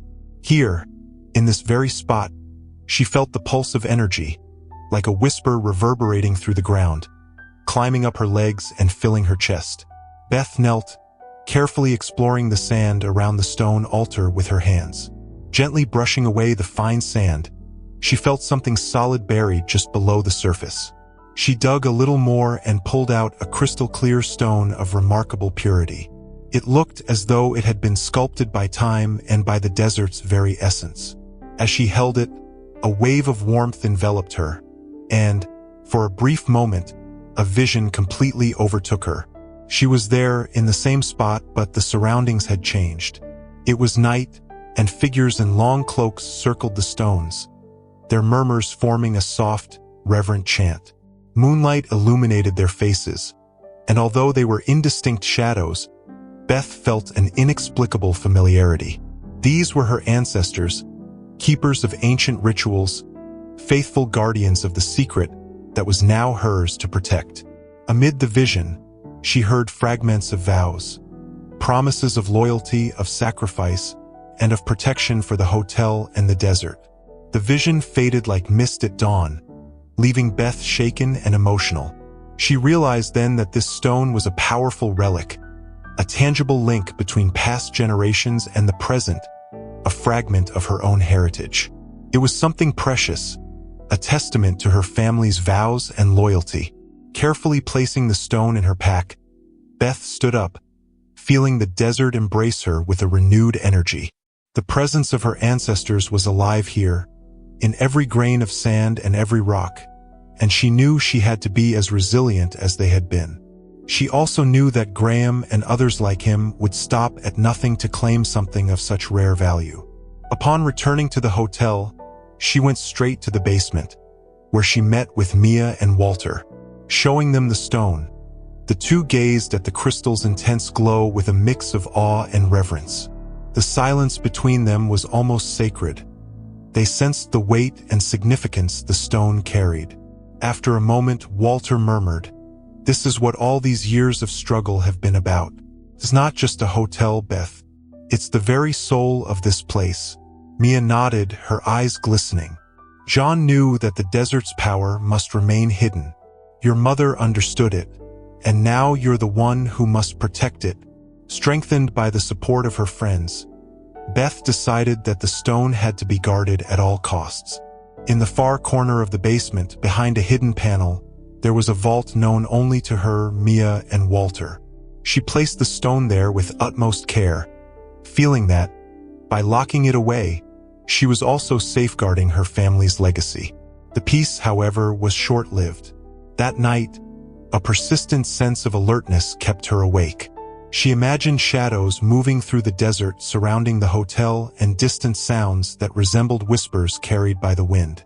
The presence of the crystal in the basement seemed to have awakened something in the depths of the hotel, and Beth knew it was a sign that new challenges lay ahead. In the days that followed, she remained vigilant, keeping a close eye on the movements of guests and the surrounding area. She knew that the desert now recognized her as a true guardian, but that external forces were more determined than ever to seize what her family had protected for generations. As she gazed out at the vast, inhospitable horizon surrounding Quartz Ridge, Beth understood that the battle between light and shadow was only beginning.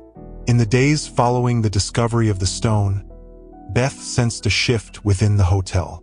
The air vibrated with an almost tangible energy, as if the very building were whispering secrets, warning her of who truly belonged there. Her trust in Walter and Mia was unwavering, yet as she watched her team and the guests, she couldn't shake the feeling that not everyone shared the same loyalty. Her suspicions fell particularly on Matt, one of the newer staff members. Matt had been hired just a few months ago, and until recently he'd seemed discreet, almost invisible. But in recent weeks, Beth noticed something peculiar.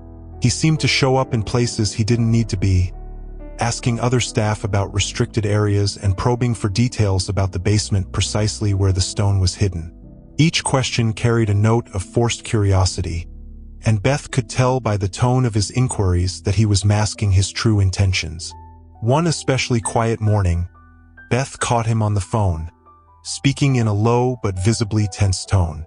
Matt looked around frequently, his posture betraying caution, as if he feared being caught. Beth's intuition flared, and she withdrew into the shadows, watching him from a distance.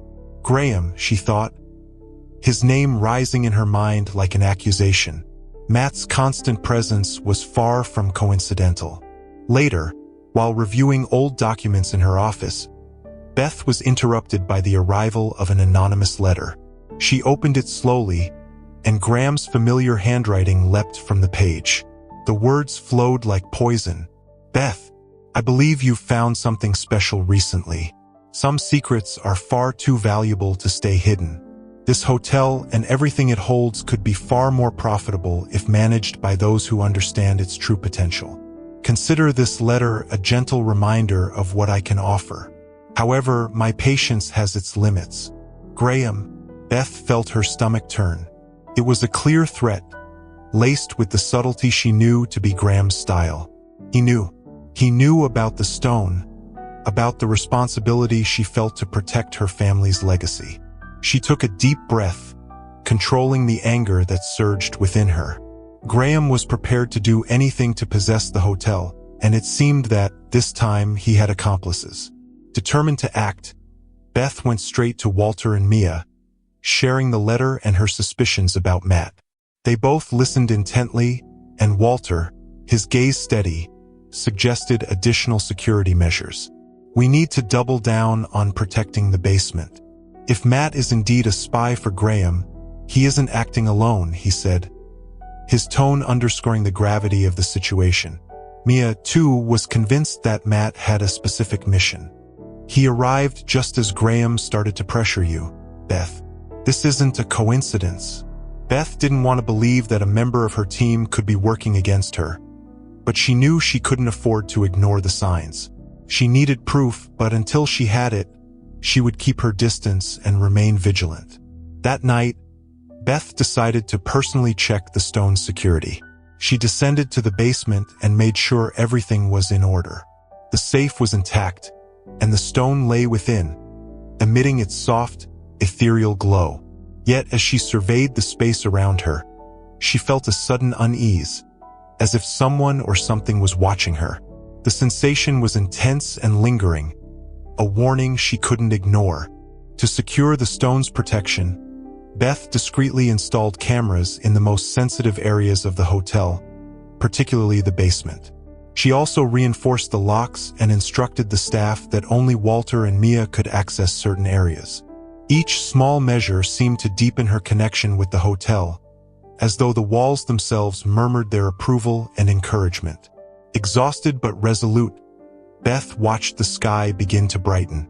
She felt at peace with the decisions she'd made, knowing that if Graham or his allies attempted anything, they would face barriers far stronger than they anticipated. Graham's letter still lingered in her mind, but now she felt something more: the strength of her resolve and the support of loyal friends. As the first rays of sunlight filtered through the hotel's windows, Beth allowed herself a brief moment of calm. She knew the challenge ahead was immense, but she felt ready to face it. After all, the hotel was more than just a building, it was a link between past and present, and she was there to protect every inch of it, whatever the cost. Beth knew that to face the threats looming over the hotel, she would need to proceed with caution. Defending her family's legacy wasn't enough. She also had to determine who was genuinely on her side, and who, perhaps, was quietly aligned with Graham. Matt, the new employee, had been arousing increasingly unsettling suspicions. His behavior was always a bit too curious, his questions slightly too probing, and since Graham's last letter, Matt's posture seemed laden with hidden intentions. That morning, Beth decided to test Matt's loyalty in a subtle yet telling way. While leafing through some old hotel logbooks in the lobby, she approached him and casually mentioned an upcoming trip she'd be making to a nearby town to handle family matters. Leaving the hotel in the care of Mia and Walter, she watched his reaction closely. Matt tried to hide his interest, but something in his expression, a fleeting flicker of almost anxious curiosity, suggested that he was far more invested than he should be.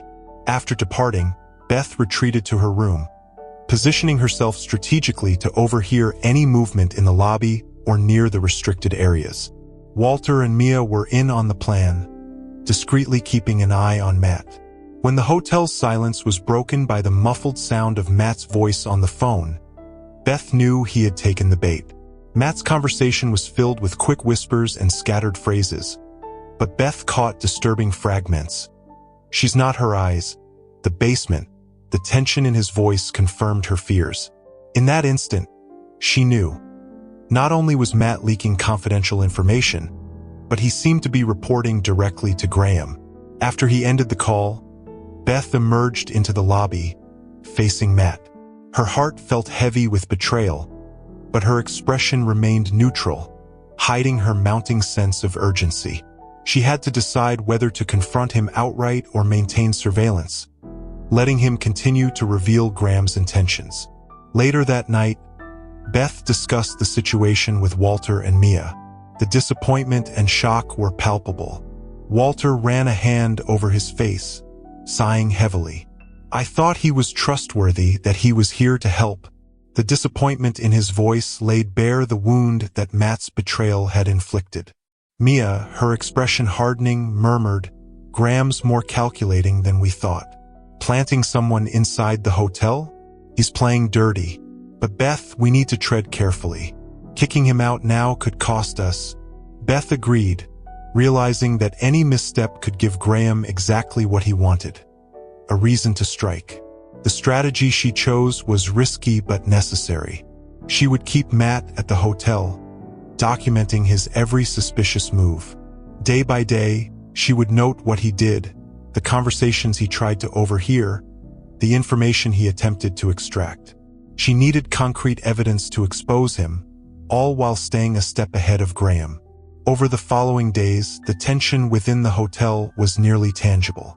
Matt seemed more cautious, but Beth noticed that he seized any opportunity to probe the restricted areas. Meanwhile, Graham's messages became increasingly direct. In one of them, left in an envelope beneath the hotel's front door, it read, "Time is running out, Beth. Don't hide behind ghosts of the past." These words struck her deeply, yet they also gave her strength. She knew Graham wouldn't give up easily and that his goal went beyond mere ownership. He wanted the power the hotel held, the mystery her family had safeguarded for generations. One night, as Beth revisited her mother's journal, she found an entry that resonated deeply. The roots of trust run deep, but once uprooted, they rarely flourish again. It was a warning, a reminder that in relinquishing trust, she'd have to face the world with a renewed resilience, wary of those who approached with overly innocent intentions. By the end of that week, Beth no longer doubted Matt's loyalty, but for now, she would keep her knowledge secret. She prepared herself for the inevitable showdown with Graham, certain that the moment of truth was drawing nearer with each passing day. Matt thought he was safe within the hotel, but Beth watched his every step, documenting his betrayal meticulously. When the time came, she would have everything she needed to reveal him as Graham's accomplice. As the hotel's lights dimmed that night, Beth felt the weight of her responsibility alongside a renewed confidence. She was ready to protect her legacy against anyone who threatened it, even if it meant severing ties with those she had once considered close. Determined to uncover the depth of the secrets entwining the hotel, Beth spent nights immersed in stacks of notebooks, letters, and documents left behind by her mother and grandfather. She knew that within those pages lay vital answers, clues that would help her protect the legacy Graham sought to tear from her hands. One evening, while reading a passage in her mother Rebecca's diary, Beth found an entry that felt like it was written directly for her. "Today, Dad took me to the place of the stones for the first time. He spoke of their importance not for the power they hold, but for what they symbolize.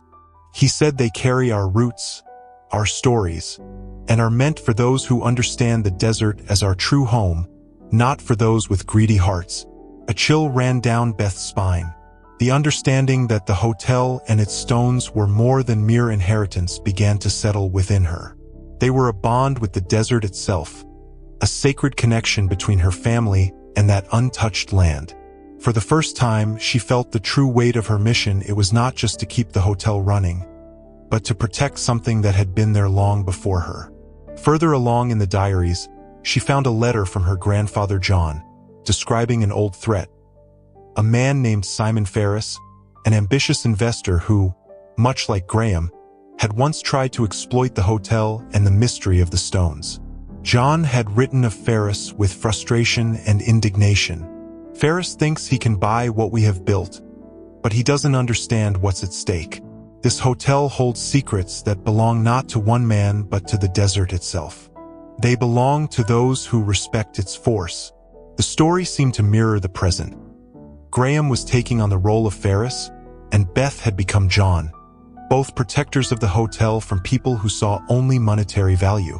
Deep down, Beth knew that Graham, too, failed to grasp what was truly at stake. To him, the hotel was just a valuable asset. To her, it was a promise that spanned generations. Motivated by these revelations, Beth continued to comb through the records until she uncovered a folded map tucked between the pages of one of the notebooks.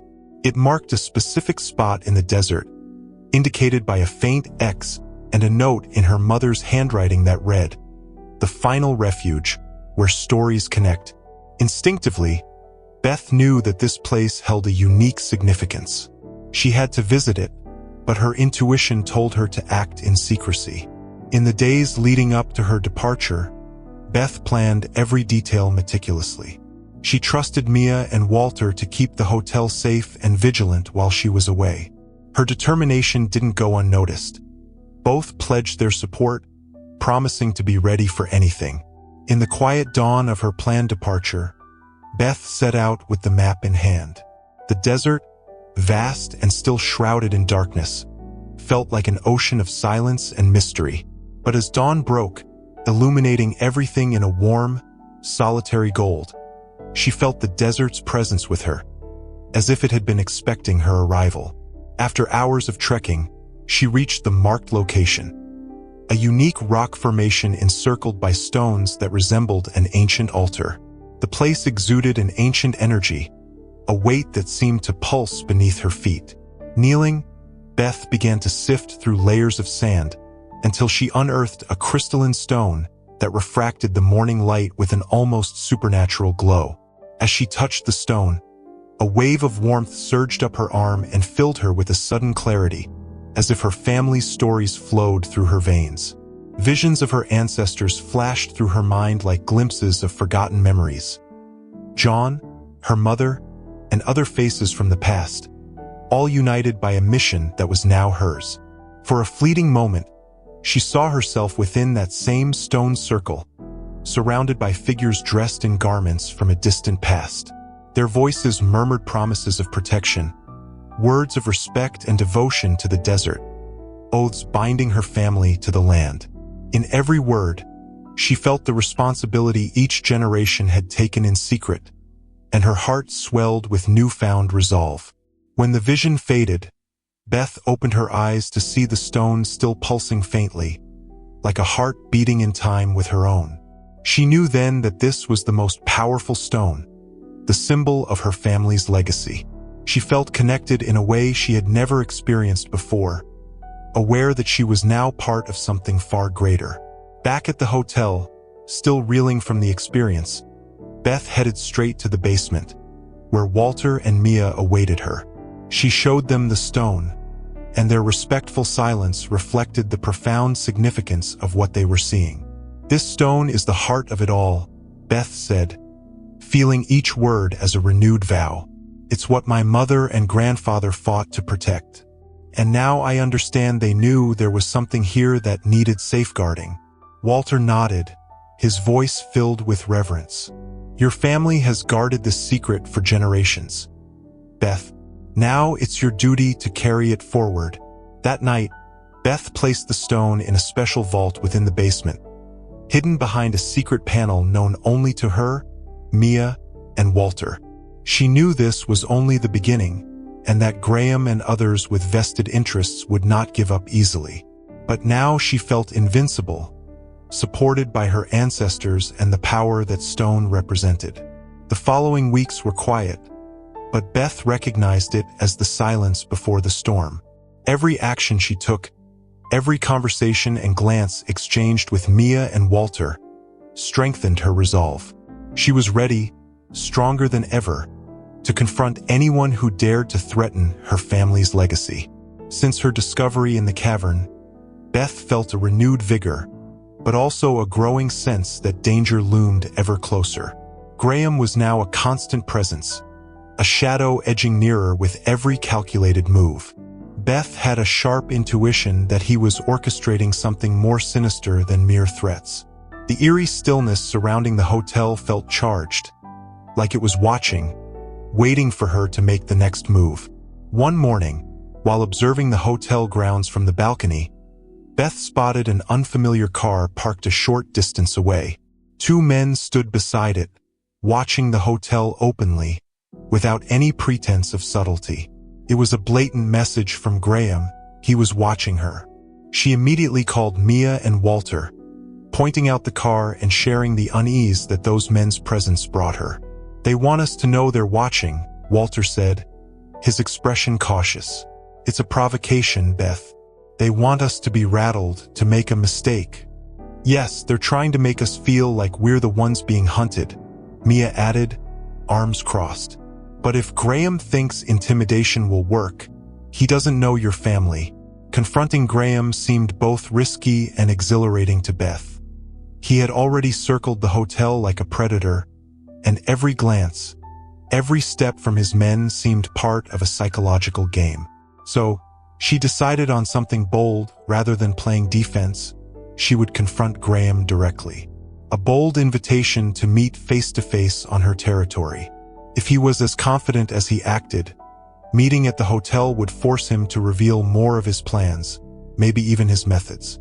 After writing the invitation, Beth waited with a mix of tension and expectation. That same day, she received a brief and pointed reply from Graham. He would accept, and, in his words, they would settle this matter once and for all. She knew that by agreeing, he was formalizing his strategy, preparing himself for a showdown. But at that moment, it was exactly what she wanted. When the day finally arrived, Beth prepared to welcome Graham in the hotel's most formal room, adorned with family portraits, relics, and items that spoke of generations of legacy. She wanted him to feel the weight of that tradition, to sense the presence of voices that echoed through the hotel, warning him that he wasn't just facing any owner, but an entire lineage. Precisely on time, Graham arrived with two imposing men who stationed themselves at the door, stony-faced and silent. Graham entered with an exaggeratedly friendly air, his eyes scanning the room, absorbing every detail of the Mather family legacy. "Beth," he greeted her, his smile almost mocking. "I admire your courage. Few people have the resolve to protect what they love."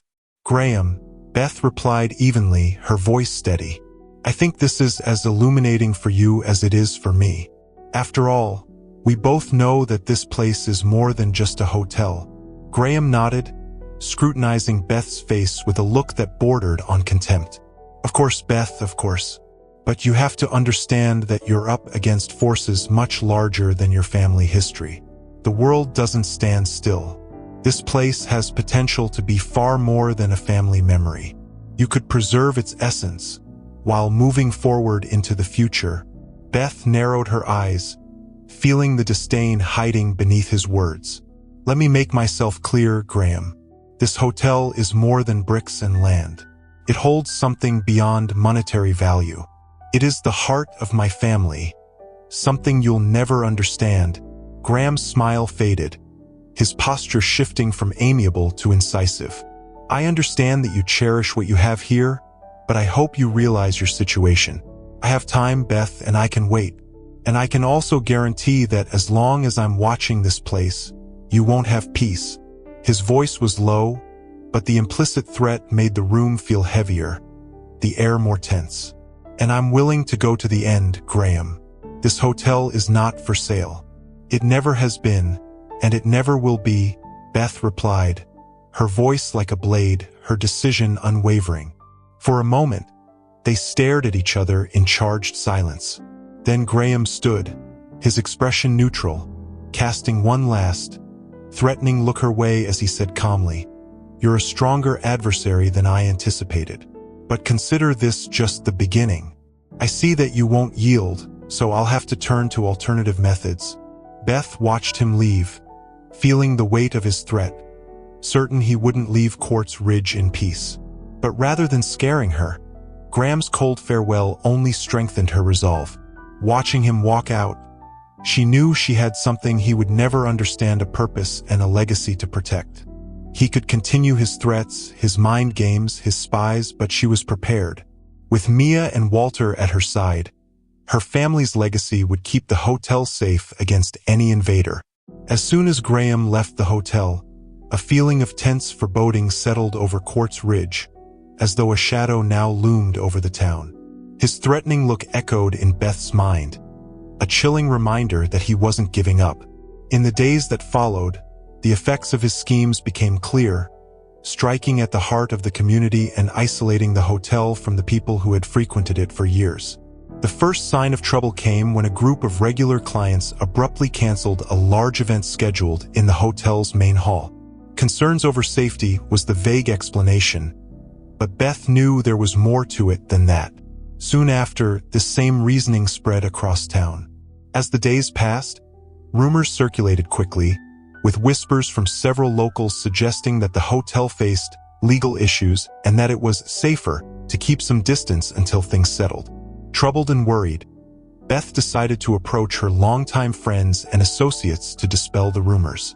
She spent days visiting local merchants and family friends, explaining the true situation and denying the stories swirling around.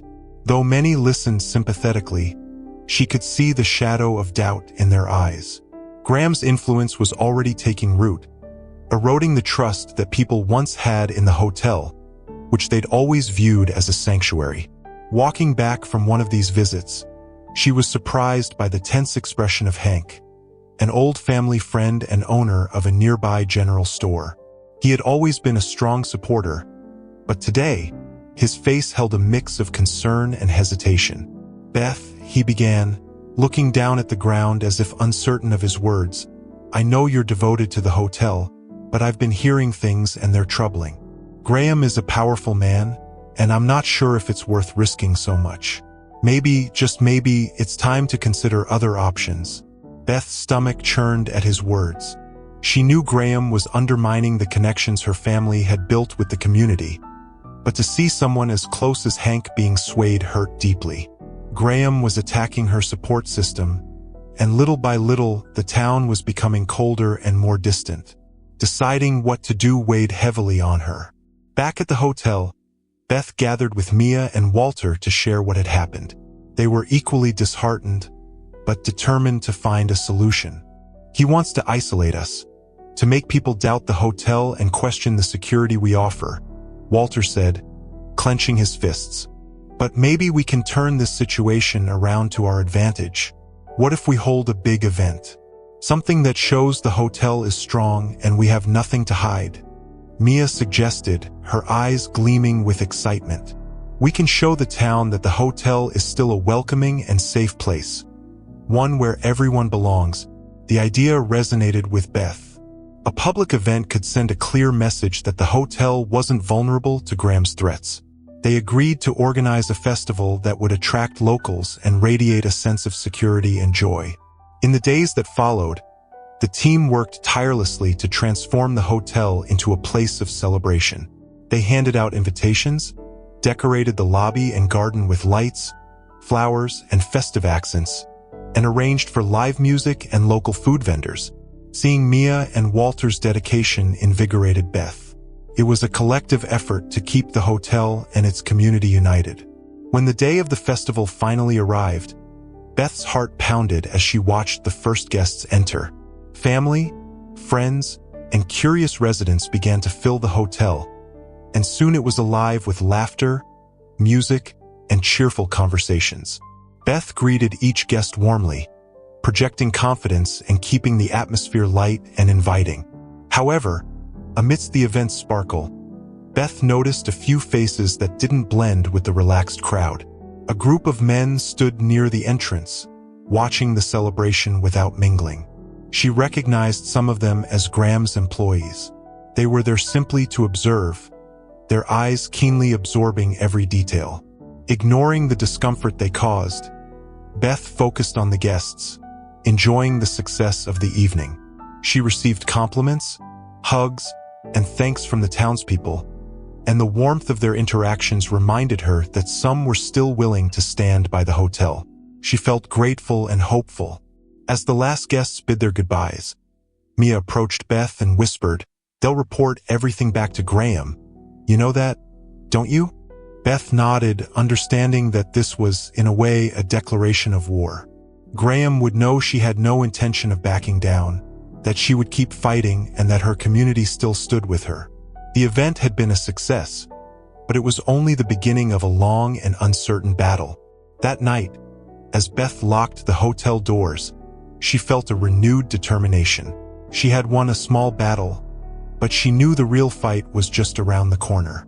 After the festival, the hotel seemed to breathe again, as though it had reclaimed its essence. Beth felt renewed by the support from the residents who had attended, but she knew the lightness of that victory wouldn't last.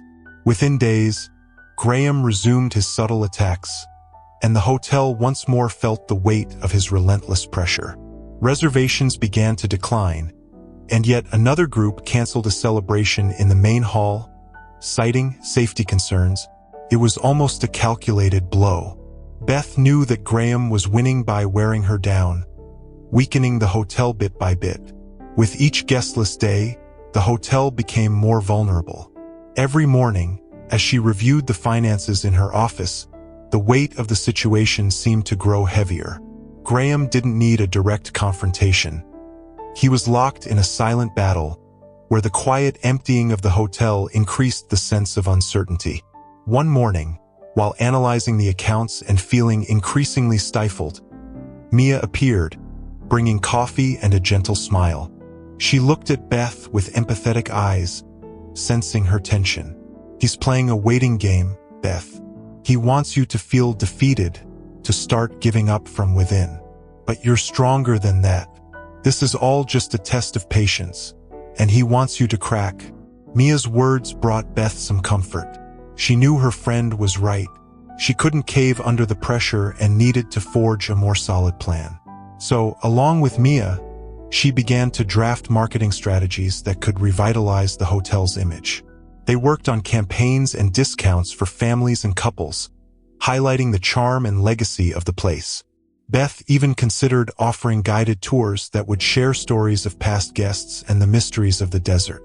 Walter, always supportive, intensified his efforts on hotel maintenance. Small repairs were made to enhance the property's appearance, and together, they transformed the hotel into an even warmer and more inviting place. Beth felt she was reconnecting the hotel to her family's spirit, but despite their efforts, the return of guests remained uncertain. It was a race against time.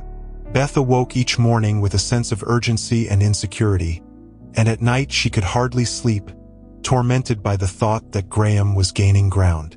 One of those sleepless nights, Beth decided to search for a solution in the past, sifting through her mother's and grandfather's old documents. While flipping through an old journal, she found a letter from John, her grandfather, to Rebecca, her mother. He described an economic crisis that had nearly brought the hotel to bankruptcy and spoke of the importance of maintaining the hotel's dignity and purpose, no matter the circumstances. "The hotel is a promise of refuge and peace to those who cross its doors," the letter read. "The purpose must always be kept above everything else because as long as that exists, the hotel will endure." Beth felt a wave of hope wash over her as she read those words.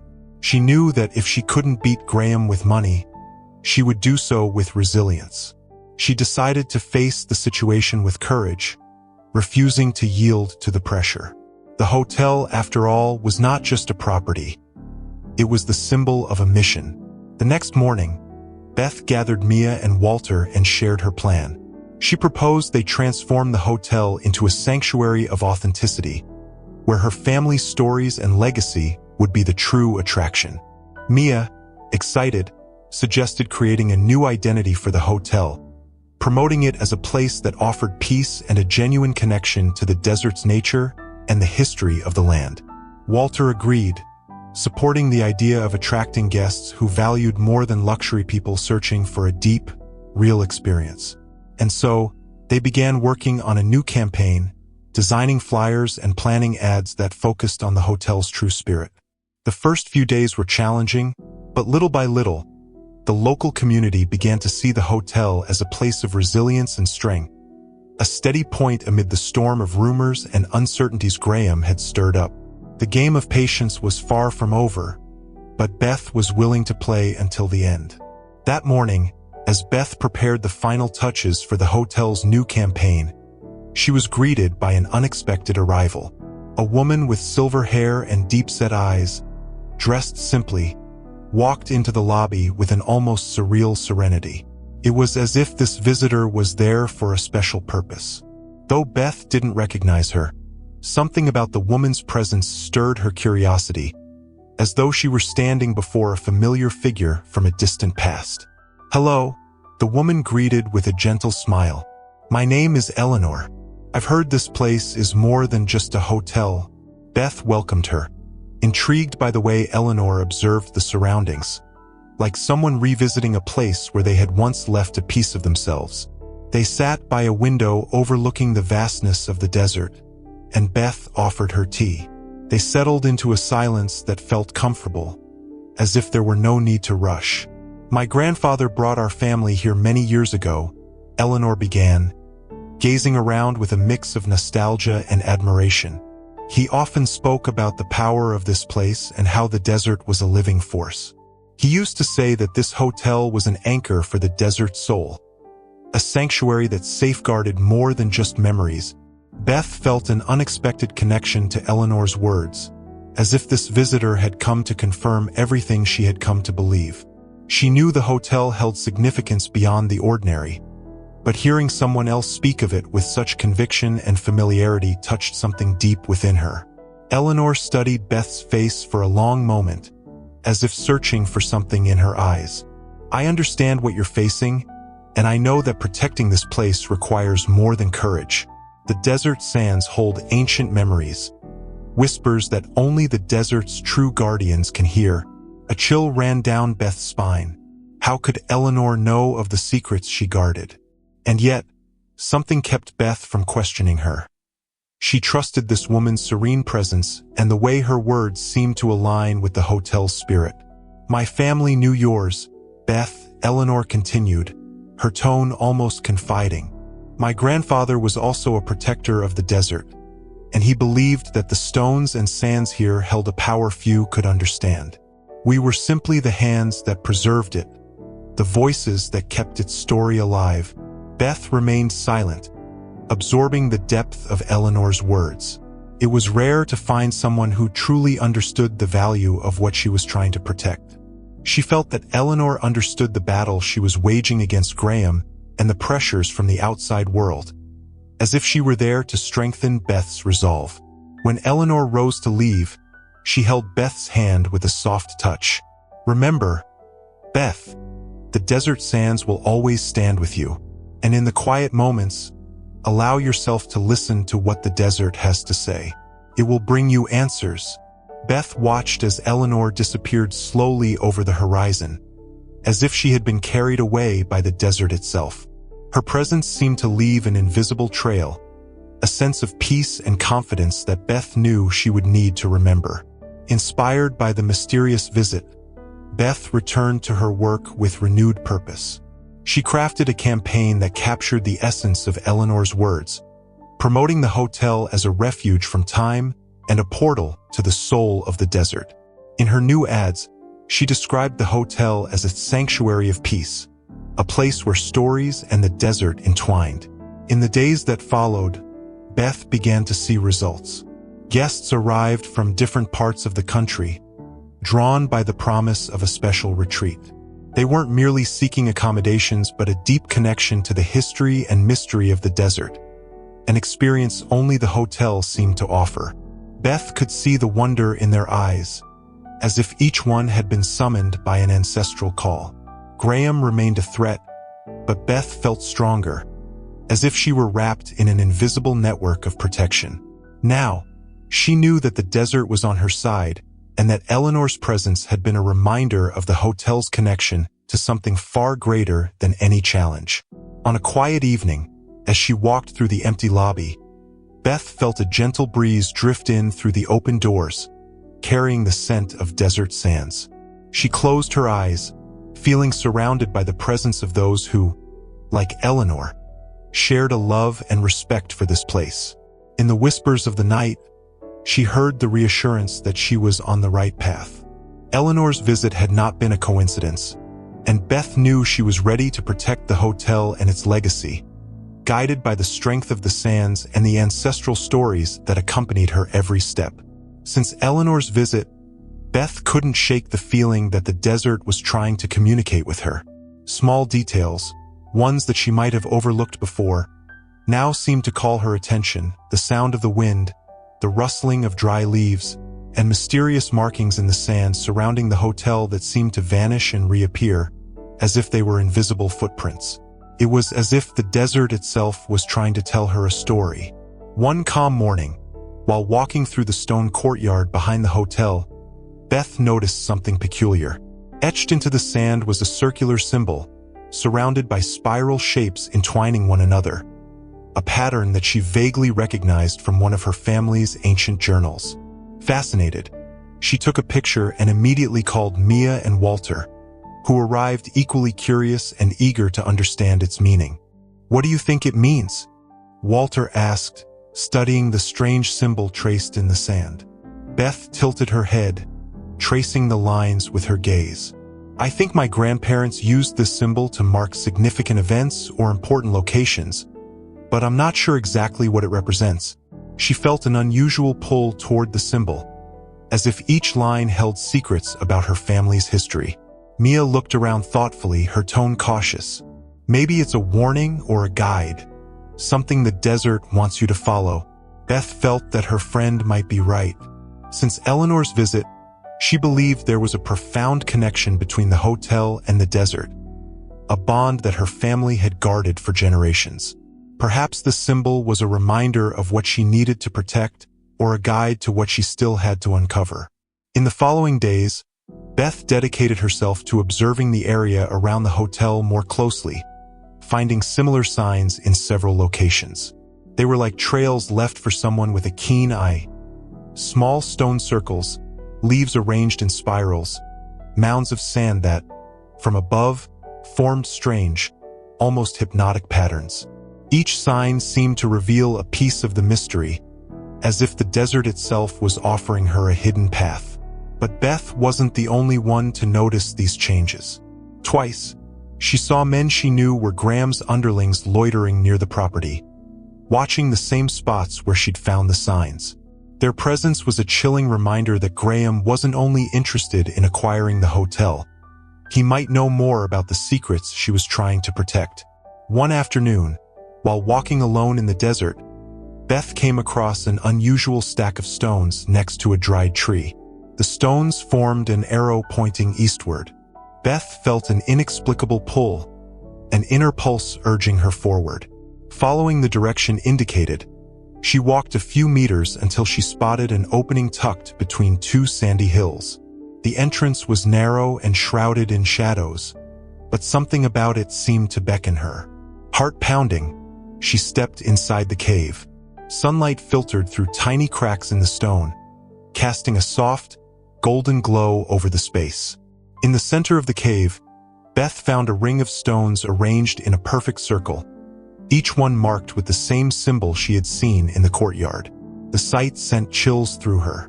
She knew she was standing before something sacred, a silent testament to what her ancestors had protected so diligently. Feeling an overwhelming connection to the place, Beth knelt by the stones and placed her hands on the circle, allowing herself to absorb the strength of this place. She sensed that each stone was a conduit to her family's history, a living memory of all that her ancestors had faced. Taking one of the smaller stones, she pocketed it, a token of her promise to protect the legacy she had inherited. Back at the hotel, Beth shared her discovery with Mia and Walter. Their expressions reflected awe and respect. They agreed to keep the location of the cave a secret, shielding it from the prying eyes of Graham's men. They knew they were guarding something sacred, something that could not fall into the wrong hands. However, Graham's pressure seemed to intensify. Beth noticed that his men were appearing more frequently around the hotel, scouring every corner, every sign they could find. Their behavior only reinforced her sense that Graham knew something, and he was inching closer to uncovering the true value of the hotel. Beth feared he might discover the cave and its contents, but she was determined to defend the secret to the very end.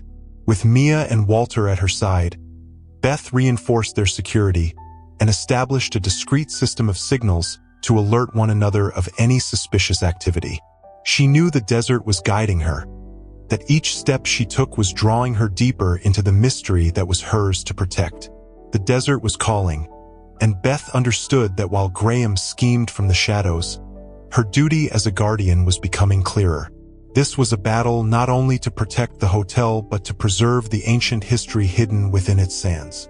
The walls were closing in.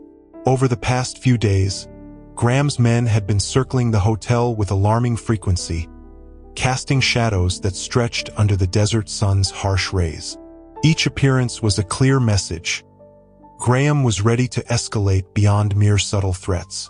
Beth knew she couldn't wait any longer. It was time to act before he laid claim to what the hotel and desert safeguarded.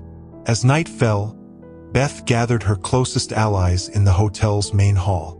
Mia and Walter were by her side, joined by local merchants and townspeople who had known the hotel since childhood. This room, once a place for family gatherings and celebrations, was now transforming into a fortress. Beth scanned the faces around her, seeing in each one a deep connection to the hotel and its history. "Graham is trying to wear us down, hoping we'll give in," Beth began, her voice unwavering. "But together, we can turn this hotel into a stronghold that he won't be able to breach. We need to guard every access point. Walter and I can take turns patrolling the perimeters at night," Mia suggested, practical as always. Nodding, Walter added, "And everyone who enters should be monitored. We'll reinforce the locks, set up cameras, and secure every area Graham might try to exploit." Beth saw determination ignite in the townspeople's eyes. Hank, a merchant who had hesitated to support her before, took a step forward. "Beth, we're not going to back down. This hotel is as much a part of our lives as it is yours. I won't let Graham destroy what means so much to our town." Beth felt a renewed sense of purpose at Hank's words. "Thank you, Hank," she replied, moved. She realized that Graham's threat had, in a way, united the town. They were all on a mission to protect not just a building but the heart of Quartz Ridge. They discussed the details with a near-military precision. Each resident took on a role. Some would monitor the entrances, others would assist with communication, and Mia and Walter would handle shifts on patrol. To coordinate their efforts, Beth proposed a system of signals. Any suspicious movement would be communicated through light signals in the windows, allowing everyone to respond as one. For an extra layer of protection, Beth brought out something she had kept hidden for years. She unlocked a small wooden box from the hotel's safe, containing the ancient keys to the hidden compartments within the hotel. She explained that these spaces held the true legacy of her family, guarding documents and stones that must never fall into Graham's hands. "This is our final line of defense," Beth said, looking around the room. "Those who came before us built this place to withstand time and greed. If we stand firm together, Graham doesn't stand a chance." As the meeting neared its end, Beth invited everyone to join hands in a circle. "I know what we're facing is bigger than any one of us," she said, her voice both strong and emotional. "But this hotel is a home. It's where our stories intertwine. Let's protect it, no matter the cost." Determination shone on each face. This shared promise transformed them, from neighbors and friends into guardians of the desert. United, they felt capable of facing any threat that might come. The next morning, they put the plan into action.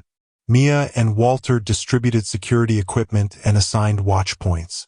Beth reviewed her family's historical records and reinforced the hidden areas where the stones and other secrets were stored. Every detail was essential, and each move seemed in harmony with the hotel's energy, which now pulsed with their shared resolve. By the end of the day, the group gathered in the lobby, exhausted but with spirits high. They knew they were more prepared than ever to face Graham and any obstacle he might throw their way. The simple meal they shared felt symbolic.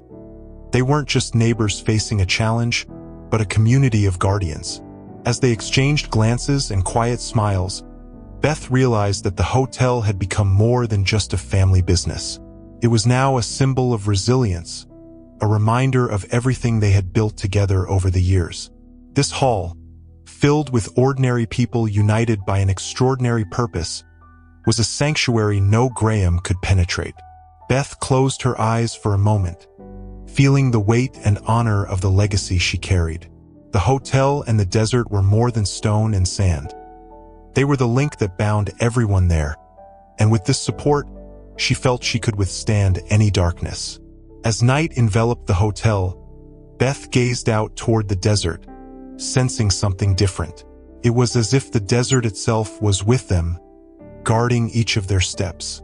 Since the meeting with the townsfolk, Beth had noticed a shift in the energy around the hotel, as though the very walls were responding to their combined resolve.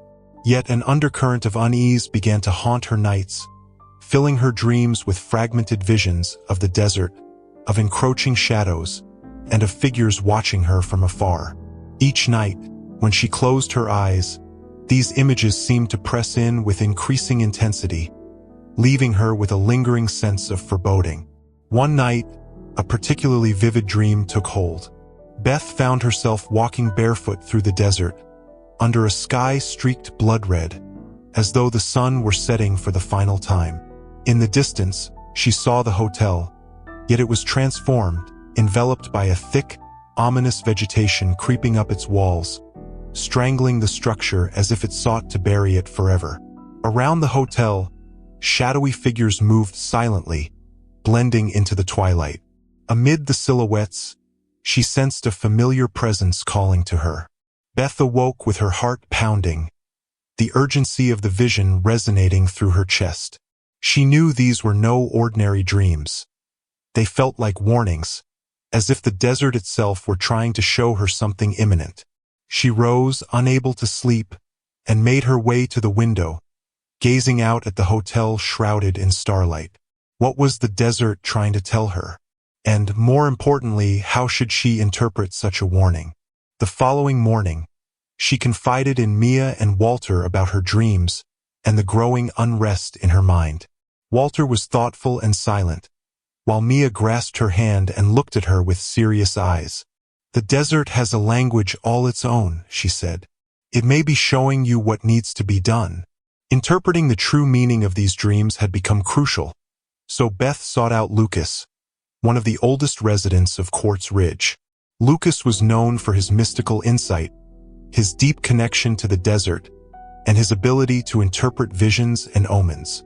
When Beth arrived at his modest home, he greeted her with a calm smile, as if he had been expecting her. "I see the dreams have finally reached you," he said in a low, gravelly tone that sent a shiver down Beth's spine. She recounted each detail: the crimson sky, the shadows around the hotel, and the sense of being summoned by something beyond her understanding. Lucas listened carefully, his gaze distant, as though communing with the images she described. "What you are seeing is a warning," he said after a lengthy silence. "The desert is revealing that something threatens the balance of the hotel and the land itself. What you saw in the shadows are the eyes of greed, and the smothering vegetation represents the loss of purpose being forced upon your home." He walked to a shelf and pulled down a small pouch filled with dark sand, pressing it into Beth's hand. "Carry this with you for protection. This sand is sacred to the desert. It will bind you to its strength and shield you from destructive forces." Beth thanked him, feeling a mixture of reverence and gratitude. Lucas's words gave her renewed purpose. Returning to the hotel, she shared everything with Mia and Walter. Together, they decided that every detail of her dream was a sign to reinforce their resistance. The following days were filled with ceaseless vigilance and preparation. Beth kept Lucas's pouch of sacred sand close, feeling the bond it created between her, the hotel, and the desert itself. While they organized security measures, reinforcing doors and setting up watch points, the hotel seemed to hum with the same resolute energy that pulsed in Beth's heart. Then the uneasy peace was broken. A local guard informed Beth that Graham's men planned to visit the hotel that night. This was unlike their usual covert maneuvers. Graham was moving toward a direct confrontation. Summoning Mia and Walter, Beth told them they were ready to face him, even without knowing what he intended. As night fell, Beth, Mia, and Walter waited in the dimly lit lobby, all three tense but unwavering. Then, through the darkness of the desert, they saw the headlights pierce the horizon, Graham's cars approaching like specters under the stars. Beth's heart beat steadily as she clutched the pouch of sacred sand, grounding herself in its strength. As long as she was connected to the desert and her family's legacy, she knew she had the resilience to face any adversary. When the cars halted, Beth lifted her gaze, facing the men who stepped out. She felt her connection to the desert, an unbreakable bond that anchored her, prepared to protect what she had been entrusted to guard. The night was hauntingly still as Graham's cars approached, the engines slicing through the silence like a threat. Inside the hotel, Beth stood with Walter and Mia, feeling a chill crawl up her spine, softened only by the comforting weight of the small pouch of San Lucas had given her, a talisman of protection and connection to the desert. All that remained now was truth, the history and spirit of the desert, and the unwavering loyalty of her friends. When the cars finally stopped, Graham's men emerged one by one, lining up menacingly in front of the hotel. Graham followed, stepping forward with a slow, calculated arrogance, as if relishing each second. The headlights cast an eerie glow on his satisfied smirk. With each step he took toward the hotel, Beth felt her resolve harden. "Beth," Graham called out, his voice icy but composed. "I'm done with this resistance. Let's end this now. This hotel is not for sale, Graham. It never has been, and it never will be to someone who only wants to destroy it," Beth answered, her voice echoing across the empty entrance. Graham's smirk wavered, and his eyes narrowed. "You're fighting against the inevitable. This hotel, this legacy only has value because I say it does. Your resistance is a fantasy, and it won't last much longer." Beth tightened her grip on the pouch of sand, feeling the power of the desert coursing through her. "This place is more than a building, Graham. It holds the spirit of those who lived and fought here, a spirit you will never understand." Walter and Mia stepped forward, standing firmly by her side in a silent show of unity. The strength of her allies felt like an invisible shield around her. As Graham's men took a step forward, Beth raised her hand, halting them with a single gesture. "You don't understand," she said, her voice steady and unwavering. "This place is bound to the desert in a way you'll never touch." Beth loosened the pouch of sacred sand and let the grains fall through her fingers. As they drifted into the air, a faint breeze picked up, swirling around her hand before expanding into a vortex. In seconds, the wind intensified, whipping around Graham's men in a fierce sandstorm that made them shield their faces and stumble backward. The sandstorm grew, seeming to have a will of its own, circling around the intruders and blocking every attempt to advance. Graham, blinded by the swirling sand, pushed forward, but the force of the wind held him back, as though the desert itself was rejecting him. Seizing the opportunity, Mia and Walter ran to lock every door and secure the hotel. From inside, they watched the sandstorm grow stronger, swirling around Graham's men and preventing any further approach. It was as if the desert itself had become their ally, responding to Beth's silent plea for protection. The storm raged for what felt like hours.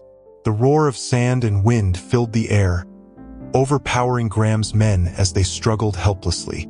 Finally, battered by the relentless force of the desert, they retreated, stumbling back to their cars in defeat.